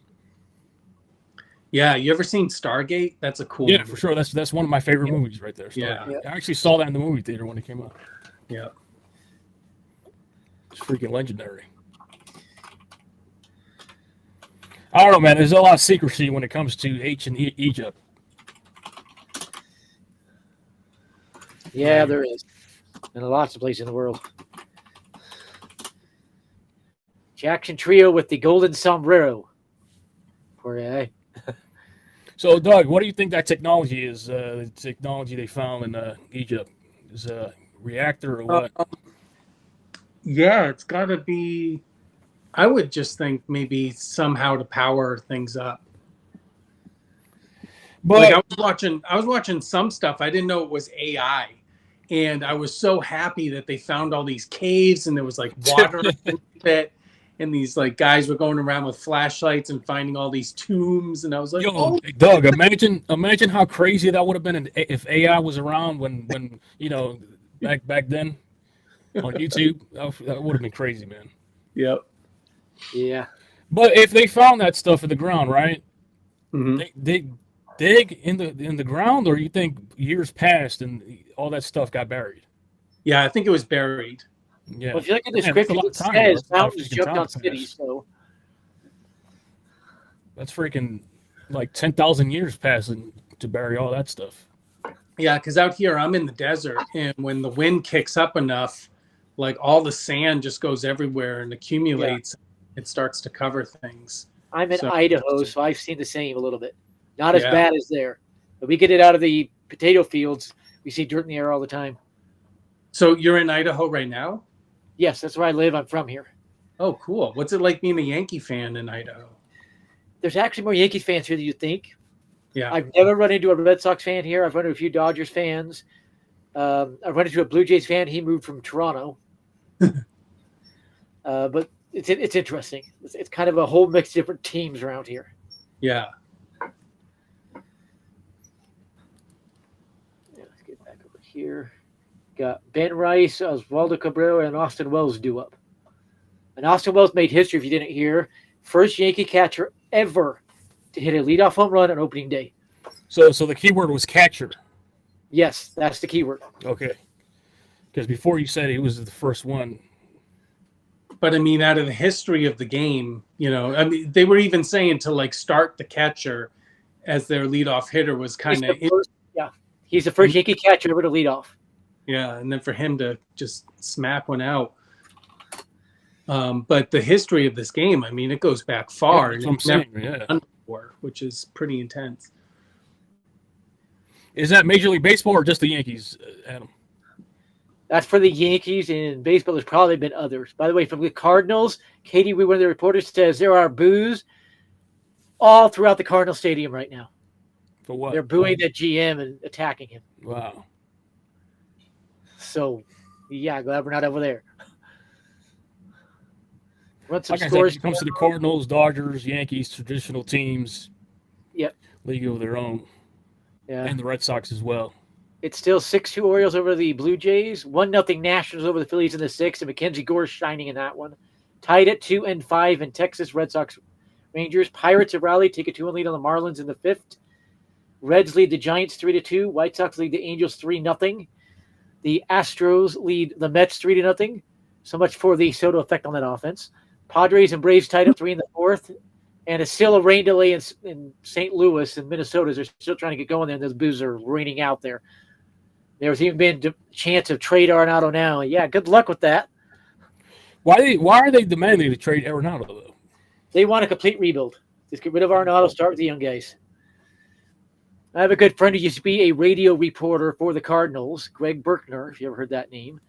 And he said they just want a complete rebuild, everything. And it's a 3-0 count quickly on Ben Rice in the bottom of the 7th. So let's get this name going. All right, Uncle Ben. Let's go. Uncle Ben. That's right. Tweet that out, actually, Adam. Tweet that out. Uncle Ben. When he does something. Get it rolling. I actually got a couple names going with the Yankees. I said Big G and IKF before anybody else did for Stanton and IKF. And everybody just took off with them. So I've gotten a few going. That's a walk on 4 pitches by Ben Rice. So let's go. Pitches 2. I get like anxiety sometimes when I look at the Yankee numbers and the Celtic numbers because they retired like so many good numbers. It's just like, okay, in the year like 2050, he left. You know, I remember you see players like Dodge 99 and stuff like that. I think they need to like change the rule or something to where you retire the jersey, not the number. Or something like that, because the Yankees are running out. Yeah, there was this episode on Futurama where they said all the numbers had been retired, so they were going to like a dot system. So it would be like 99.2. I think it would go to triple-digit numbers before they do that. Man, Futurama was a great show, man, series. Yeah. 0-2 count on Cabrera, batting right-handed. His weaker side of the plate, and he had to jump out of the way of one of the dirt. That would always scare me. I hated getting hit by pitches. I remember it was Malcolm in the Middle, and then there's Futurama. They used to come out at the same day, right? Yeah, it sounds right. Yeah, I was on that show a couple of times, Malcolm in the Middle. Oh, yeah, you were? Yeah. Nice, when I first moved to California, I was doing extra work, like non-union stuff, you know, before I got into the union. Have you ever met that guy? It's like the most famous extra ever. No. I think I know. Did I hear a story about you being a stand-in for Brad Pitt one time or something like that? Yeah, I did a few movies for him. Did stunts on Mr. and Mrs. Smith. And when I told them, you know, that I did stunts, the guy was like, "You didn't do stunt work." I was like, Cabrera walks a hit. Single to center field for Cabrera, his first hit of the year. I can see how you could be confused for Brad Pitt, like from the side. You could be mistaken for him, though. Yeah, well, they wanted me initially when I was doing Oceans. They wanted me to stand in for Matt Damon, and I was like, "No, dude, I only want to stand in for Brad Pitt." How much does a song like that pay? Back then it was $128 for 8 hours. And fast forward And now, then I read this publication called Backstage West, where, you know, you could get like stories about actors or find jobs in there and things like that. And as I was standing in on 2 movies for Brad Pitt, I was doing Oceans and Mr. and Mrs. Smith. They had this story about, you know, being Brad Pitt's stand-in, and they said, you know, Brad Pitt's stand-in commands $5,000 a day. And I'm like, no, I don't. What the hell are they talking about? So, you know, they were making shit up. You know what was hilarious, Doug? The times where you did those photo shoots for those clothing companies. Yeah. That was hilarious. 2-0 count to Austin Wells, and it's a couple. That was funny, man. Yeah. So here's an interesting one for you. I've actually been in TV shows and movies before. They used to film them at my high school, Granite High in Salt Lake. And so they just pulled me in as an extra and sent me there. And in Promised Land, I was sitting right by Sarah Schwab in one scene. And I've been in a few movies the same way, just where I grew up there in Salt Lake. There's some actors in just the high school I went to. I'm not accredited in any of them. But yeah, Sheesh. 2-2 now on Wells. See if you can get a hit here and drive a run in. Yeah, I was working Buffy the Vampire Slayer when the Twin Towers got hit Oh man.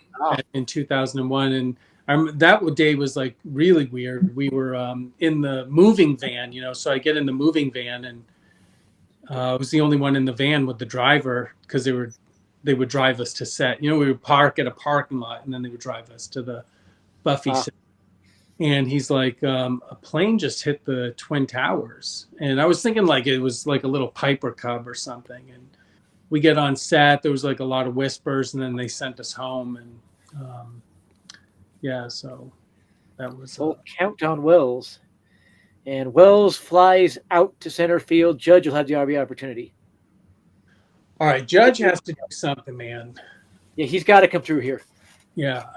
I would have loved Wells to walk and have juiced the pads for him and done down, but this got to be big it back, get some insurance runs on.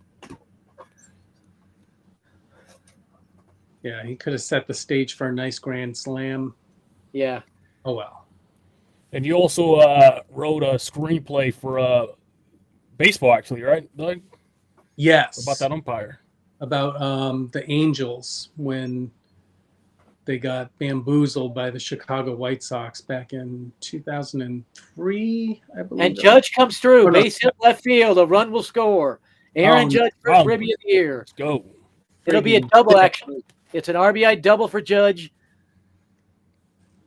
There's the first hit of the year for Judge, and he gets a ribby. 3-1 Yankees. He roped that. All right, so Judge 1 for 4 today. Very nice. Good hits. Got to get going.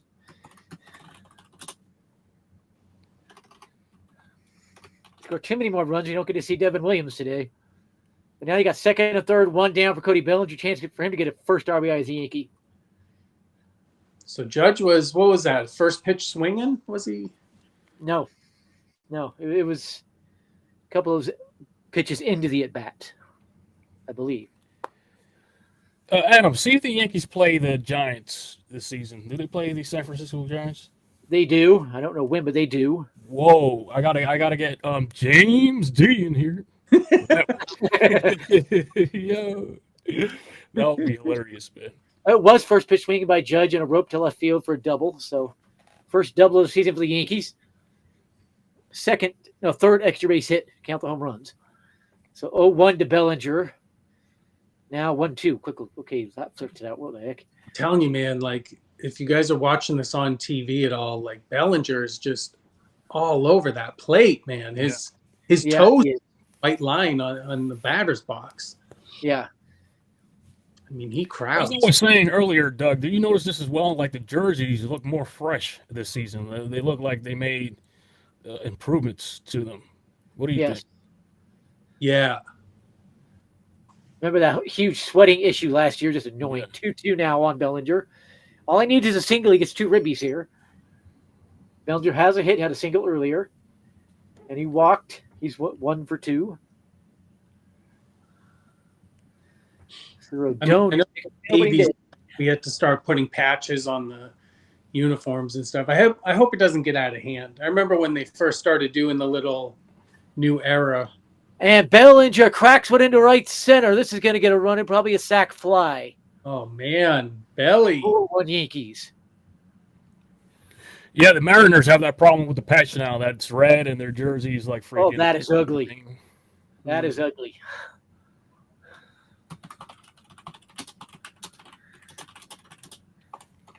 Wow, he scored off of that?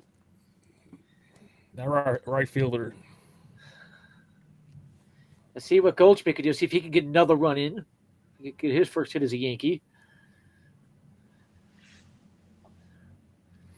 So, Doug, you have a nice resume going. I didn't know you were in all these projects, man.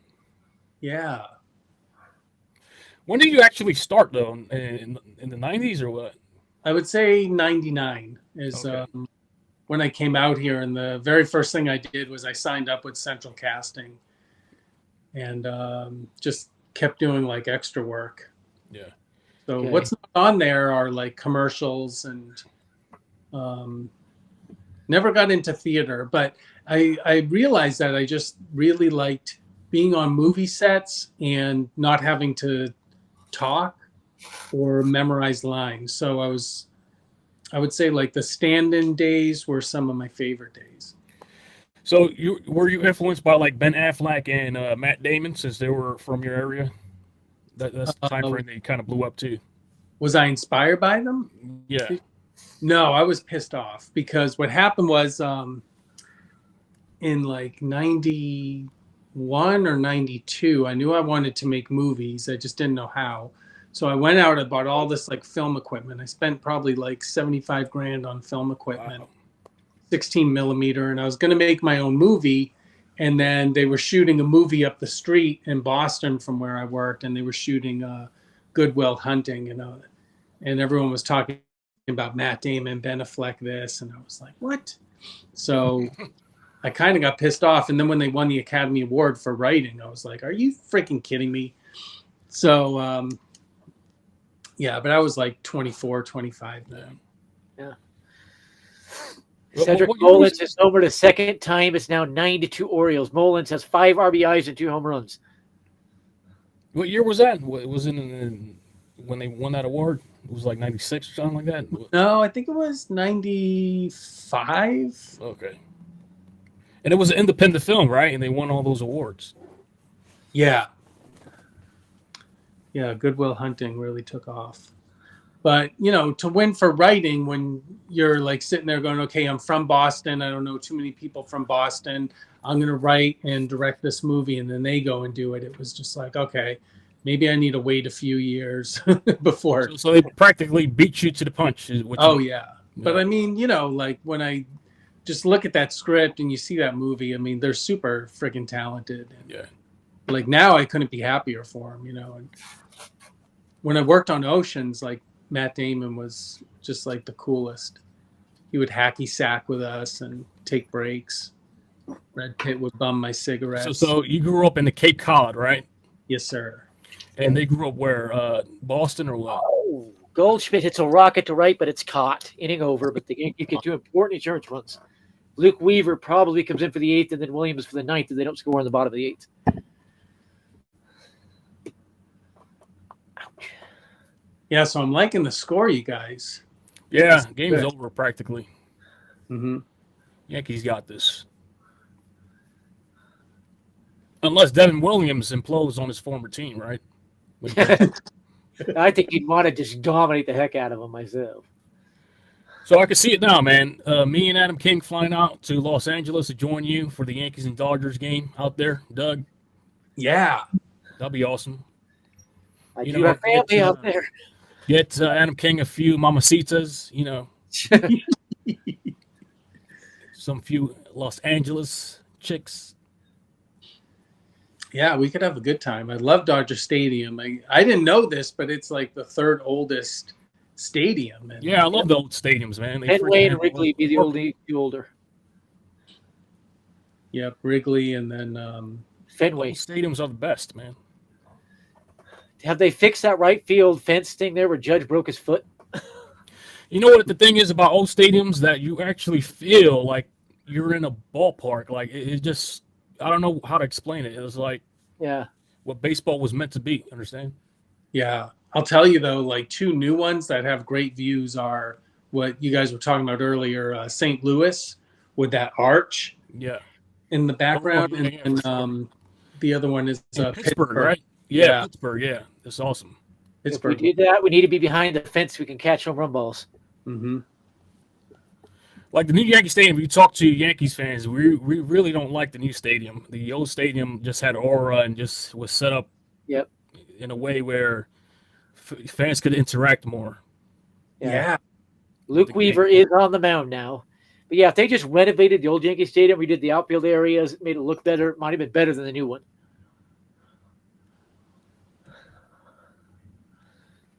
I mean, but all that went down the tube once the Yankees won the World Series in 2009, the first season in the new stadium. So that's why. So how old were you then? How old was I in 2009? 24? I was 24. Yeah. Okay. Yeah, Felix and I are only a few months apart in age, if you didn't know that. Yeah. No, actually 1 month. You're 1 month older than me. Yeah, I'm February. You were March, if I remember right. Yeah. Oh, so you just had a birthday, both of you guys. Yeah, that's Yep. right. Happy belated, guys. Thank you. you. Doug, you never age, man. You still look Thank the same age, man. Yeah. Well, I don't drink. I don't really do drugs. Don't really. I don't really. He was drinking on that cruise, man. He was drinking there, man. You have no choice but to drink, right? Yeah. Just special occasions, I guess. This is going to be funny an inning from now if we're seeing Devin Williams against the Brewers.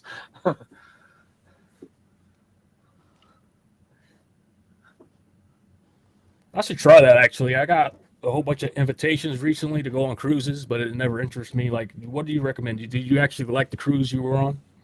Yeah, and what I suggest if you can is get like something that has like a balcony. Yeah. Because it's just so much more enjoyable, to wake up to that. Now, who's in left field, man? That guy looked like Reggie Jackson. That's Jason Dominguez. Oh, okay. Damn, with the mustache, and he's got those old school shades on. Yeah, the Yankees are allowing. They put Trent Grisham out there now. Did they replace Dominguez? Yes, that's Trent Grisham. That's Grisham. Yeah. So they've taken Dominguez out. Dominguez didn't really do much. 0 for 3. Okay. Got a 2-2 count here on Yelich to see if Luke Weaver can put him away for his first strikeout of the year.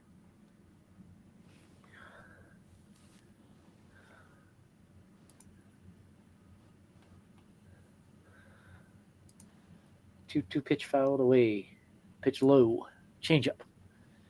That changeup ain't anywhere near as good as the one we're about to see if Devin Williams gets in this game. So how was that experience, man, when the Dodgers won the World Series? Down goes Yelich. It was pretty cool, I mean, especially like the other one. I mean, those back in the troll days when I made a website about how the Yankees were horrible, and that's hilarious, man. Started at the beginning. All that stuff I would just laugh at, man. And then it ended with the Red Sox winning the World Series. Yeah. Just to cap it. That's why I say you're 2-0, man. Yeah. That's hilarious. But that was a crazy year. I think like once the Red Sox beat the Dodgers that year, that was my time to switch over to a Dodger fan.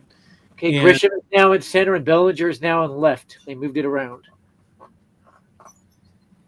Basically had to because they traded Mookie Betts away to the Dodgers too. Yeah. We'll see how long it is before Devers demands a trade as he hates DHing. 2 up, 2 down against Luke Weaver. He's dominant. They're trying to make Devers into the new David Ortiz. I don't buy it. I don't think it'll happen. I think he'll demand a trade. Well, like I said, if the Red Sox sign Vlad Jr., they're going to have a Manny and Ortiz combo pretty soon. Yeah, pretty good one. That's what the Yankees would have with Judge and what's his name, Murakami. Once they sign Murakami. Yeah, I don't got confidence with Japanese players in the Yankees no more. Murakami, I do. He's the only one. The rest of them, it's going to be take a guess. But Murakami's a big-time Matsui fan, Yankees fan. He's already named the Yankees by name, so yeah. But that's what we heard with Yamamoto, though, right? Actually, he never named the Yankees. If you go back, watch all the videos, he said he's asked about it, but he never actually names them. So yeah, Doug, since you're in that area, seeing all the Japanese players because of the Dodgers and stuff like that, is there like promotional, cultural stuff going on there? Japan. Yeah, I mean, like, when I go to the games, you definitely see a lot of 17 jerseys. But like for Ohtani. Yeah, exactly. I think it's going to change now even more so because they have like 3 big Japanese stars. So yeah, there's mostly Yankees fans. Well, the tradition there with Nomo, the first Japanese player, you guys had him, Dodgers. Mm-hmm. Yep. So there's always been a Japanese connection. Red Sox tried to say they had the first one. I'm going, you might want to check when Hideo Nomo debuted. Might help. And you see, the thing that's happening with the Dodgers, I always thought was going to happen with the Mariners, since the Mariners aren't they owned by a Japanese guy? Yeah, so I think the Mariners probably have or they did have a bigger market, maybe because of Ichiro. I'm not sure, but Yeah. um, yeah, it's definitely Injury I delay. can, because that's one place on my bucket list. I wanted to go to the opener with the Cubs. I was trying to get Marcia, my girlfriend, to take us out there, but I looked up tickets. They were like about 15,000, 17,000 each just for one ticket. Freaking the Oh. Northwest West is beautiful, man. Yeah. Especially Got a Oregon slight and injury stuff. delay for Austin Wells. He just took a pitch off his shoulder and it missed the pad. Foul Yeah. ball off his shoulder. Ouch time. Especially where they filmed the movie Goonies. That was in Oregon. Oh yeah. It just looks beautiful out there. They're also checking on Luke Weaver. But yeah, Wells just took one off his shoulder and missed the pad. I think you need a bigger pad there, buddy. What do you think about Joe Buck returning to the booth? I actually enjoy him. Yeah, I like I him. don't know why. Like a lot of people say his voice is like nails on a chalkboard. Nah, it's, I'm a fan. I'm a big fan of him. Yeah. The problem I see with Joe Buck is his baseball knowledge is lacking, but he has a great voice for it. Mm-hmm. And now full count. Come on, Luke. Put him away in the inning. Felix, I think you and I were talking about it last year, that the guy that was announcing the World Series is our Dodger broadcaster, Joe Davis. So Okay. Yeah. An inexplicable walk prolongs the inning for no reason at all.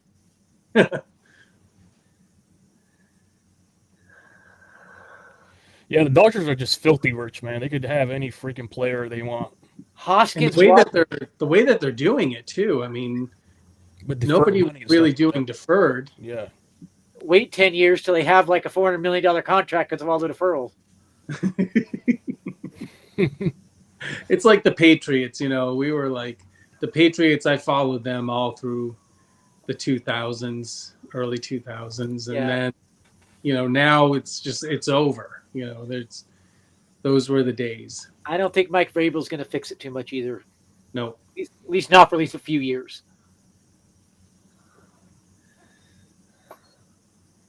Yeah, man, you grew up in a nice era, Doug. You saw the Celtics winning, then you saw freaking Patriots, the Red Sox. Even the hockey team, whatever they're called, they won too. Yeah, the Bruins were pretty special in the 70s. Everyone really liked them. Yeah, they just won a Stanley Cup. Was that 10, 11 years ago, whatever it was. Yeah. But I can't believe we got rid of our captain, Marchand. He's gone. Yeah, that was startling. I don't know what they were doing with that. 2-2 count goes from 0-2 to 2-2. What are you doing, Luke? You know what? I find hockey very entertaining, actually. Yeah. I played professional street hockey in Utah for a couple of years. It's just too brutal for me. And that's the thing, man. Like when they get injured, they don't talk about it. There's like a code, where they say, inning over, blew away South Relic. Williams is starting to move in the bullpen. Let's see what happens bottom 8. Oh yeah, Luke Weaver out of they changed him or what? Inning's over, so he'll be done. It'll depend if the Yankees score or not in this inning. So are you guys using that that graphic there? I don't see it anymore. What graphic?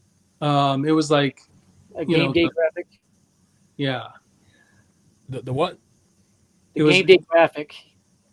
Like the computerized batter and. Oh, it's right here. Oh, is it on there?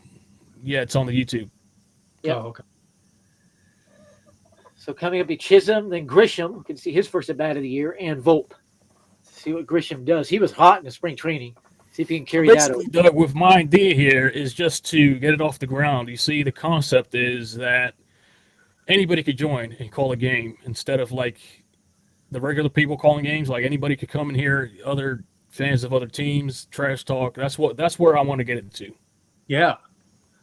Yeah. Oh well, I didn't understand the trash talking. Yeah, I'm saying like for example, was like a Brewers fan here watching the Yankees. Yeah. It'll probably get bad when we get to the Red Sox games because Red Sox fans will jump in and they'll have at it. Yeah. Yeah, but I've been checking out, some of the Yankee history. Felix, I think that we found that thing like a few months ago about, what was it, Murderers Row? Yeah. Yeah. Yeah, that was pretty cool. Like, just kind of diving into that. And And the hats he sent me, man, they were crazy, man. yeah, those are really wild. I think like that's one of those ones that if you wore to a game, you would probably get stopped by, Yeah. security. They'd be like, "You got to take that hat off." It's like, no, dude, this is part of Yankees history. What are you And the talking? website you found, like, I don't see a lot of people wearing their merch, and their merch is freaking crazy. Yeah. Yeah. Oh, and the other thing that I just found out the other day is the New York Yankee logo. Do you guys know who designed that? It's for Macy's, right? Tiffany and Company. Yeah, yeah, that's right. Yeah. I used to have a book of Yankees history. I lost it, but it would have that in there. Man, baseball in like the 30s, 40s must have been crazy. Everybody, all these ball players playing drunk. And smoking in the dugouts. And That makes Babe Ruth all the more impressive. You hit a home run, but you're drunk. How do you even see the ball, make contact with it? All right, see if Jazz Chisholm get his first hit of the year. Facing a lefty, Tyler Alexander, and he is a really good one. One of their big dogs in the back of that Brewers pen.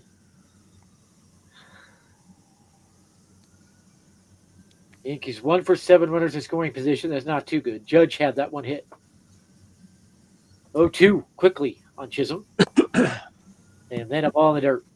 Okay then. My grandpa hated pitches in the dirt. He thought there was no reason to ever miss a zone as a pitcher. Is that your family from Burbank? No, that's my mom's side of the family. Okay. My grandpa on my dad's side died 3.5 decades before I was born. He died in 1951. Sheesh. When my dad was 8.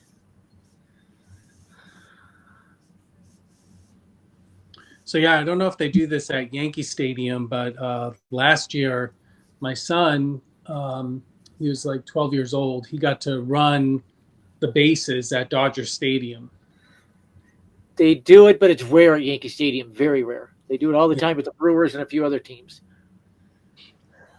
But yeah, what a cool experience. They're like, go. And I told my son, I was like, okay, when you get on the field, they're probably going to try to rush you because there's so many people that want to run the bases, all these kids. Yeah. I said, but take your time, do a little home run trot.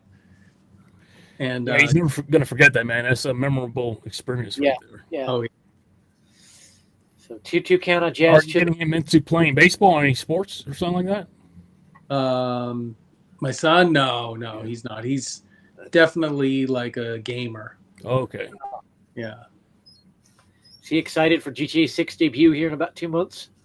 That comes out end of June, beginning of July. It's going to be interesting to see what YouTube channels do and all that fun stuff. Still 2-2 count on Jazz Chisholm. Now it's a full count. He walked earlier. Yankees have drawn 4 walks today. Brewers have drawn 3. So after 5 innings and no walks, exploded there.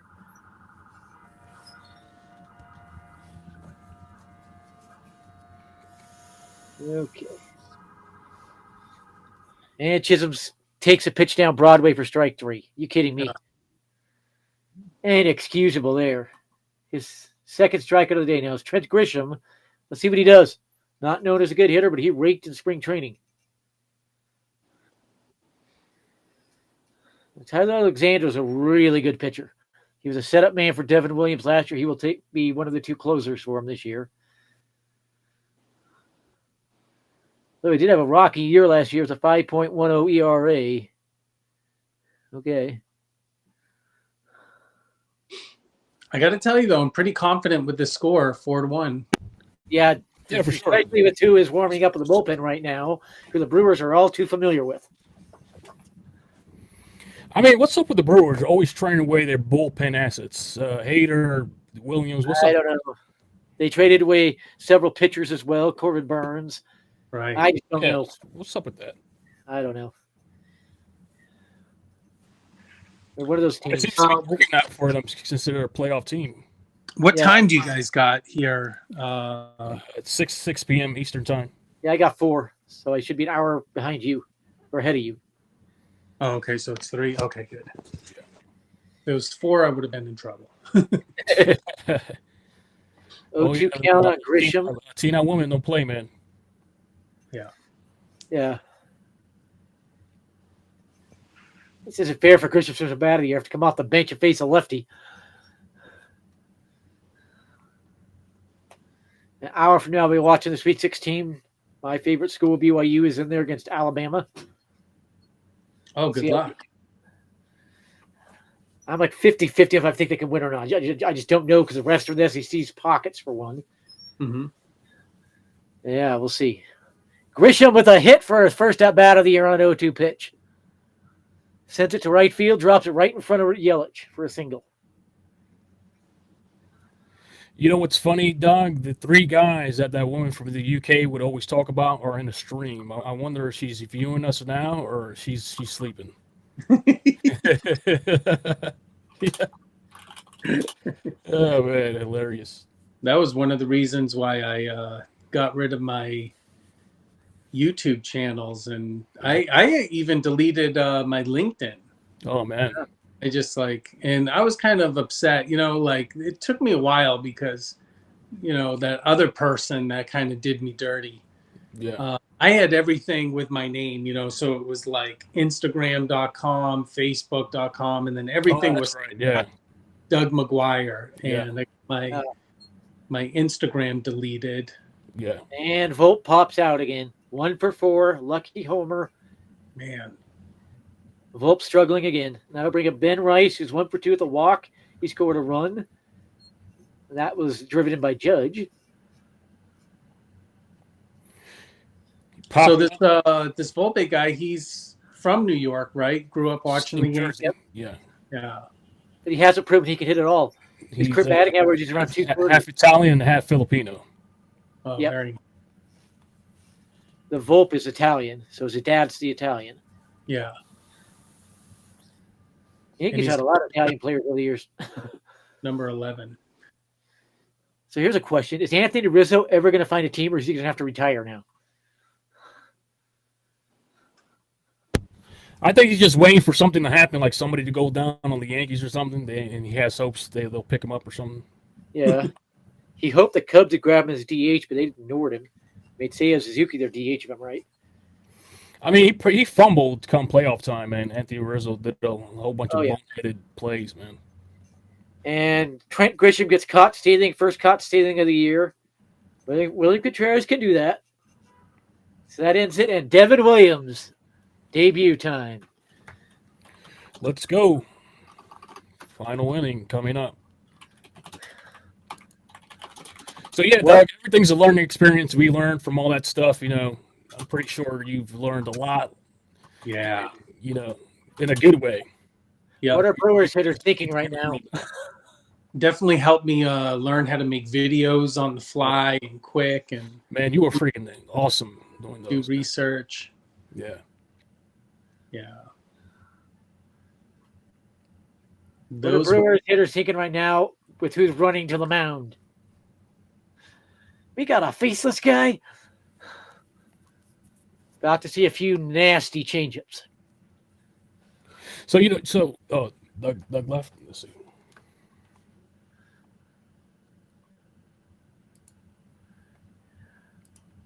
Yeah. Looking at scores, it's now 12-2 Orioles. Where are they finding all this offense? What in the world? So, Doug, now that, iPhones exist and stuff like that, have you ever thought, like, producing a film from a smartphone and all those, because your editing skills are amazing. But, by the way, you're muted. Let's see. Let's see if I can hear you. Devin Williams taking the mound right now for his first career appearance with the Yankees and save. Best closer in baseball on the mound. Say something real quick, Doug. See if I can hear you. No, you're still muted. He got frozen. Let's see. Yankees have a 99.9% win chance right now. That's due to who's on the mound, warming up. Devin Williams. Let's see, man. How's that? Yeah, we can hear you now. Yeah. Okay.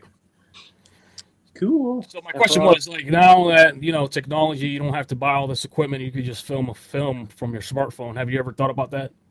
Yeah. So the next thing I think I want to do is I have a Super 8mm camera, and I would love to. Let me see if it's here actually. Or maybe it's in the other room. All right.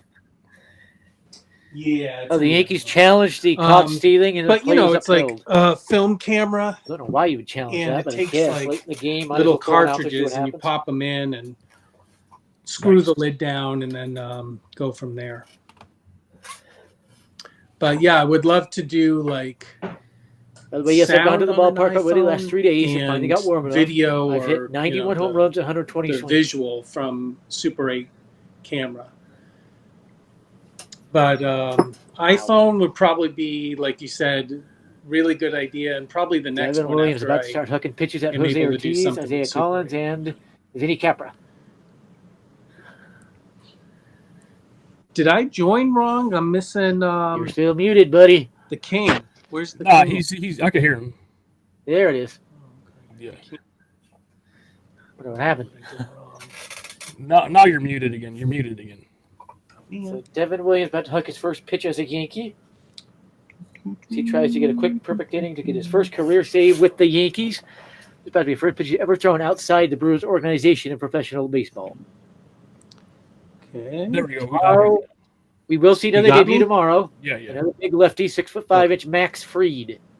And it's a strike, called strike on the first pitch from Devin Williams. Yeah, I Fastball, don't see Adam 95 King mile an hour. anywhere. Adam King. No, he's there. If you go on the YouTube, we're all there. And a ball low on the Maybe that's what changeup. it is. I wouldn't have thrown a changeup, but I How know do two I get count. back to YouTube? But 1-1 count. That's my best impression of a New York accent there, by the way. Do a New York accent, Adam. Let's see if you can do it. Oh yeah, there we go. Know the pitch.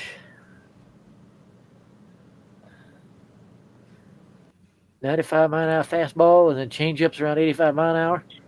Yeah, is that better? Two Yeah, straight or- balls. Or am I muted? You need to hit the zone there, Devin. No, I can hear you. Okay. I wouldn't be throwing changeups. Yeah, now we're until getting you got that count technical 0-2. difficulties. Just wasted hits.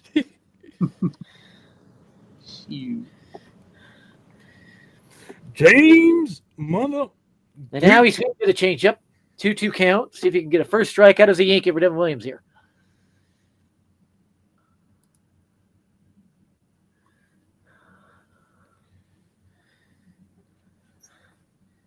Maybe go with a high fastball so you can blow up by him. He's good 95, 96 mile an hour fastball. 2-2 pitch. And it's a base hit. Why did you put a fastball down Broadway? What the crap are you doing, you idiot? By the way, Doug, I think your camera is has a back camera is facing is like putting a cup or something. Okay, let's see. Yeah. So runner on against Devin Williams. Inexplicable pitch there, the 2-2 pitch. There's no reason we're throwing a fastball on Broadway. That's what that. I thought that was a Probably striking sneaker. out there on the change where you go. Yeah, your cam has like it's showing a cup or something. Up comes Isaiah Collins. He takes Yeah, a strike. it is.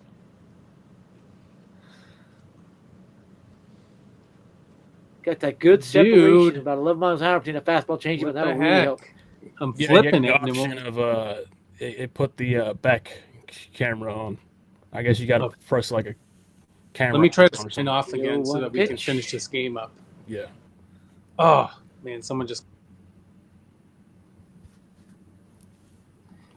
It's a fly ball out to right center. And somehow it gets down a 2 straight reach against Devin Williams. You got to be kidding me. Not against Devin Williams. There's no possible way.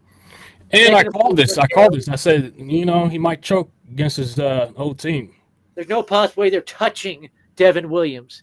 Now, the first pitch single, that was an issue, but an 0-1, ripping an 0-1 pitch and a changeup, no way. There's no way they're touching Devin Williams' changeup. Imagine he blows this game completely, man.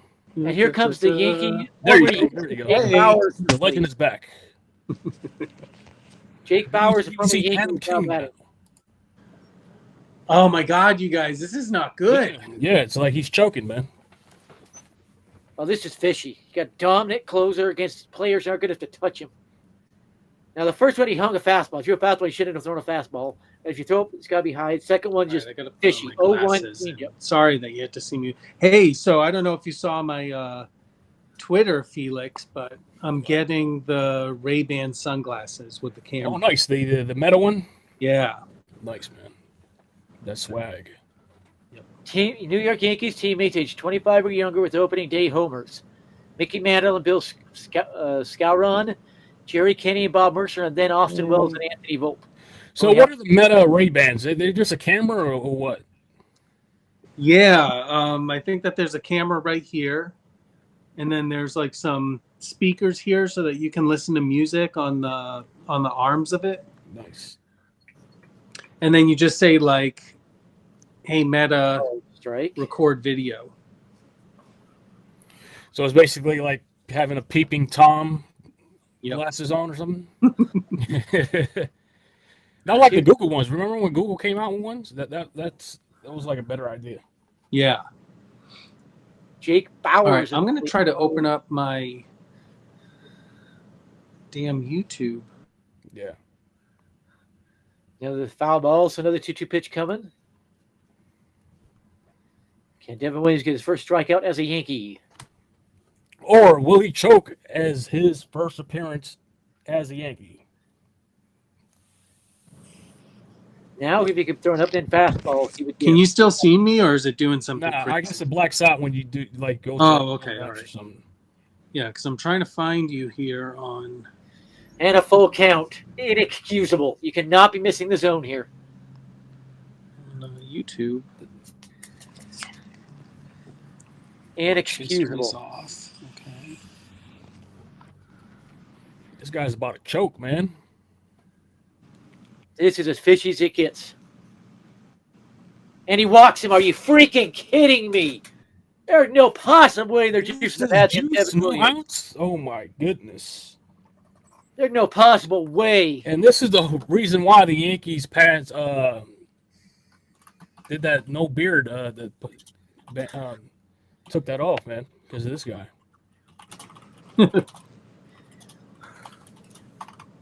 Base is juiced, no outs.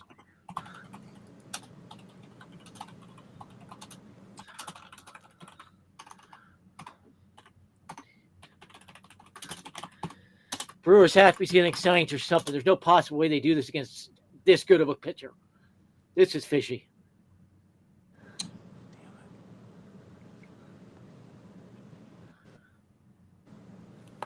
It's the very crap they got rid of. Can you Holmes believe and it's still a Patrick freaking bases juice, no outs?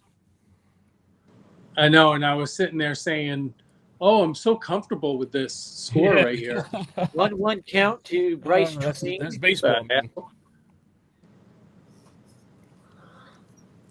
Oh boy. The one team in baseball that's never seen Devin Williams is not going to be doing this.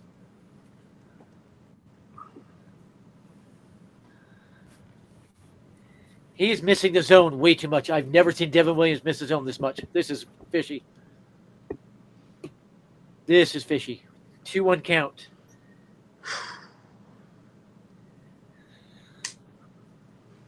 He's already thrown 17 pitches and no outs. And a 3-1 count. Are you freaking kidding me? This is literally impossible for Devin Williams. Literally impossible.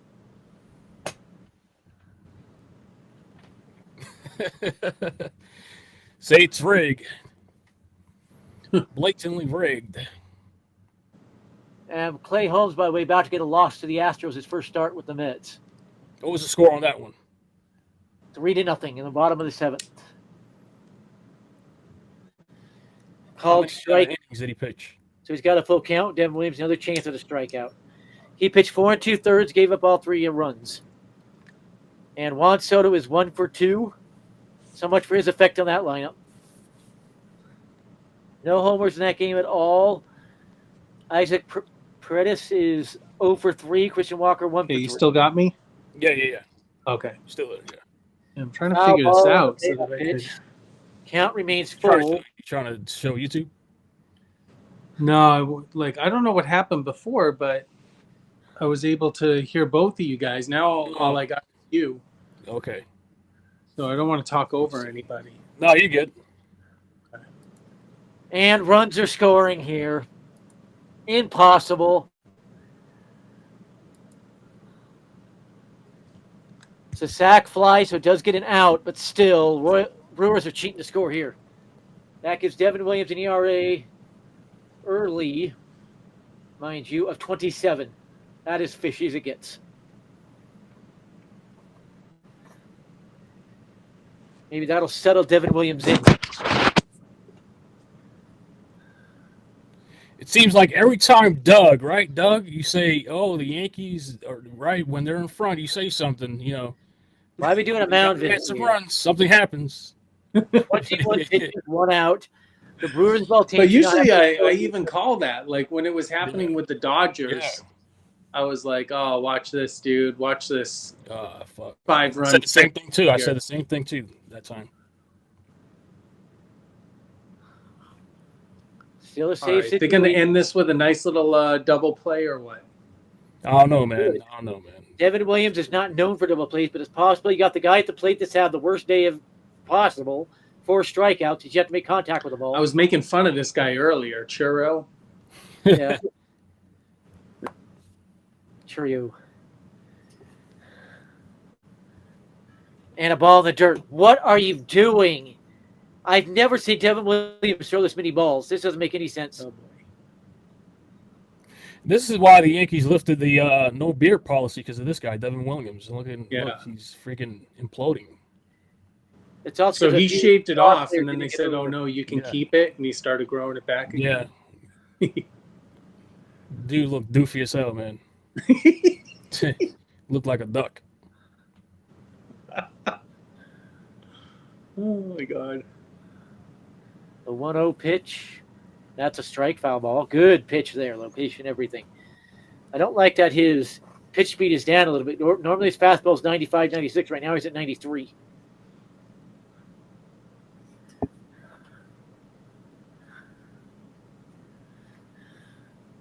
So 1-1 pitch coming.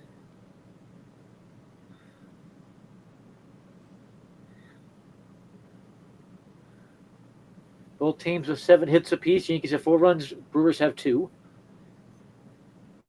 2 deep fly balls against him. Is fishing another ball. What is going on here? He never throws balls. And Jake Bauer somehow steals second. Do you bet on games or what? Gotta be Me, kidding. no, I don't. Nah, me No either. way. You stand the base on Wells. Second and third, 1 out. Never. I have a Vegas story though. When I went to Vegas, Good pitch there for a I strike. lost all my money, and then I had like my last $20. Yeah. And I said to my friend, "All right, I'm just going to play roulette because it seems pretty even. But like, let's do the opposite of what I'm thinking. So let me just look at how it's played." So the guy's like spinning the ball around on the wheel and stuff like that. 2-2 count. And then I said to my friend, "Okay, I think I'm going to go red." And then he goes, "Are you sure?" And then I said, "No, because I said before, do the opposite. So let me just put them on both." So I split the $20. I put 10 on red and 10 on black just to see how it plays. The fucking thing hit green, dude. Damn. Double zeros. Ever since then, you got traumatized and never did. Another full count. Are you freaking kidding me? Another Devin no Williams count. is known for hitting the zone 90% of the time. What is this? It was the right pitch. Why was it so high? It doesn't make any sense. And another foul ball. How are they making contact with this unhittable changeup? This doesn't make any sense. I mean, they know him. They know him. He was a Brewer. That's why. When you've never faced him, though, it's impossible to hit his pitches. Yelich might tag him though. Yelich is on deck. So what I'm seeing, it's 3-2 Yes, Yeah. with 1 out. Yeah. full count. And if Is that where Williams we're at? isn't careful, he's going to juice the pads again. Am I sort of live? Yeah, I'm watching this on a stream as well. I'm kind of behind as well, so we've probably seen the same thing. Finally gets the strikeout. Got him swinging one out of the way. 2 outs. Nice. All right, let's go. Let's go. Get their big guy. Struck out his former So teammate. yeah, I'm going 4 games that Boone gets kicked out of this year. I'm going 5, but yeah, it's Just the same 4. area. Yeah, it might be more. Boone loves getting kicked out. All we needed for this live was Jay's mother. Dude. You got to recruit him and be like, come on, man. Oh, man. Doug was here for opening day. You Yeah, can at least do hilarious, man. the Giants game, the Giants series. That'll be the most freaking hilarious thing ever. So Yeah. Yelich gets a plate, takes a strike, and then a ball. So Jackson Trios had one heck So of a you guys had some trolling earlier? Oh for 5 Because people, like, for some reason, Adam King has a lot of trolls and shit. Like, Okay. because he gets into politics or some shit, and they were in here. 1-1 pitch, and now it's 1-2. 1 strike away from his first career save as a Yankee. Adam is pretty famous in the Major League Baseball fan base sphere. He knows freaking Rachel Luba, Trevor Bauer, and all those people and shit. Oh, cool. Bauer outage. Yeah, he's over, where is he, Mexico or Korea, somewhere like that now. There's a reason I for think it. he went back to Japan. Another ball. Mm-hmm. 2-2 count. That was the right pitch to throw there if he could have located it. Old Yankees jersey. By the way, word from NPB. All right, where we at? I'm seeing 1 and 2. Yeah, me too. It's 1 and 2. Okay. It'll be a pitch high above the zone. Word from the NPB, Japanese Baseball League, is Murakami is focused on joining the Yankees next offseason. And they expect the deal to come together quickly once he's posted. And now it's a full count. Are you freaking kidding me? 1-2 to a full count? How about we get the monograph one day in here? The Yankees versus the Rockies. Oh, man. That would be freaking hilarious. Devin Williams is known for hitting the zone 90% of the time. What is We'll this? be like Monty. We had to drink every time a strike is called. Yo. I don't drink ever. A strike Oh, pitch. that's right, Adam. I've never seen you like ball. drink, or, you know. So another full count pitch coming. His 36th pitch, so he will not be pitching. Probably gonna walk him here. Off day tomorrow. He could pitch the next game, actually. That's why they're leaving him in there. It's an off day tomorrow. Bizarre. I don't think they should allow off days where you finish your first series of the season. Make him finish first series, then an off day. Can he get the strikeout or any out to end this ball game, get his first career save? I don't know, man. Yes, he can. He whiffs Yelich on a 95-mile fastball. Game over? Game over? Yep. Nice, man. I appreciate you coming in here, Doug. You know what I'm saying? Anytime you want to come in here, we're going to plan that trip to LA one day for that game, and we'll probably meet you out there, man. All right, take it easy, man. I appreciate it.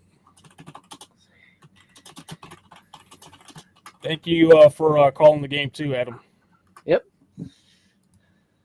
Yankees 1-0, lead the AL East. Well, they'll be tied with the Orioles.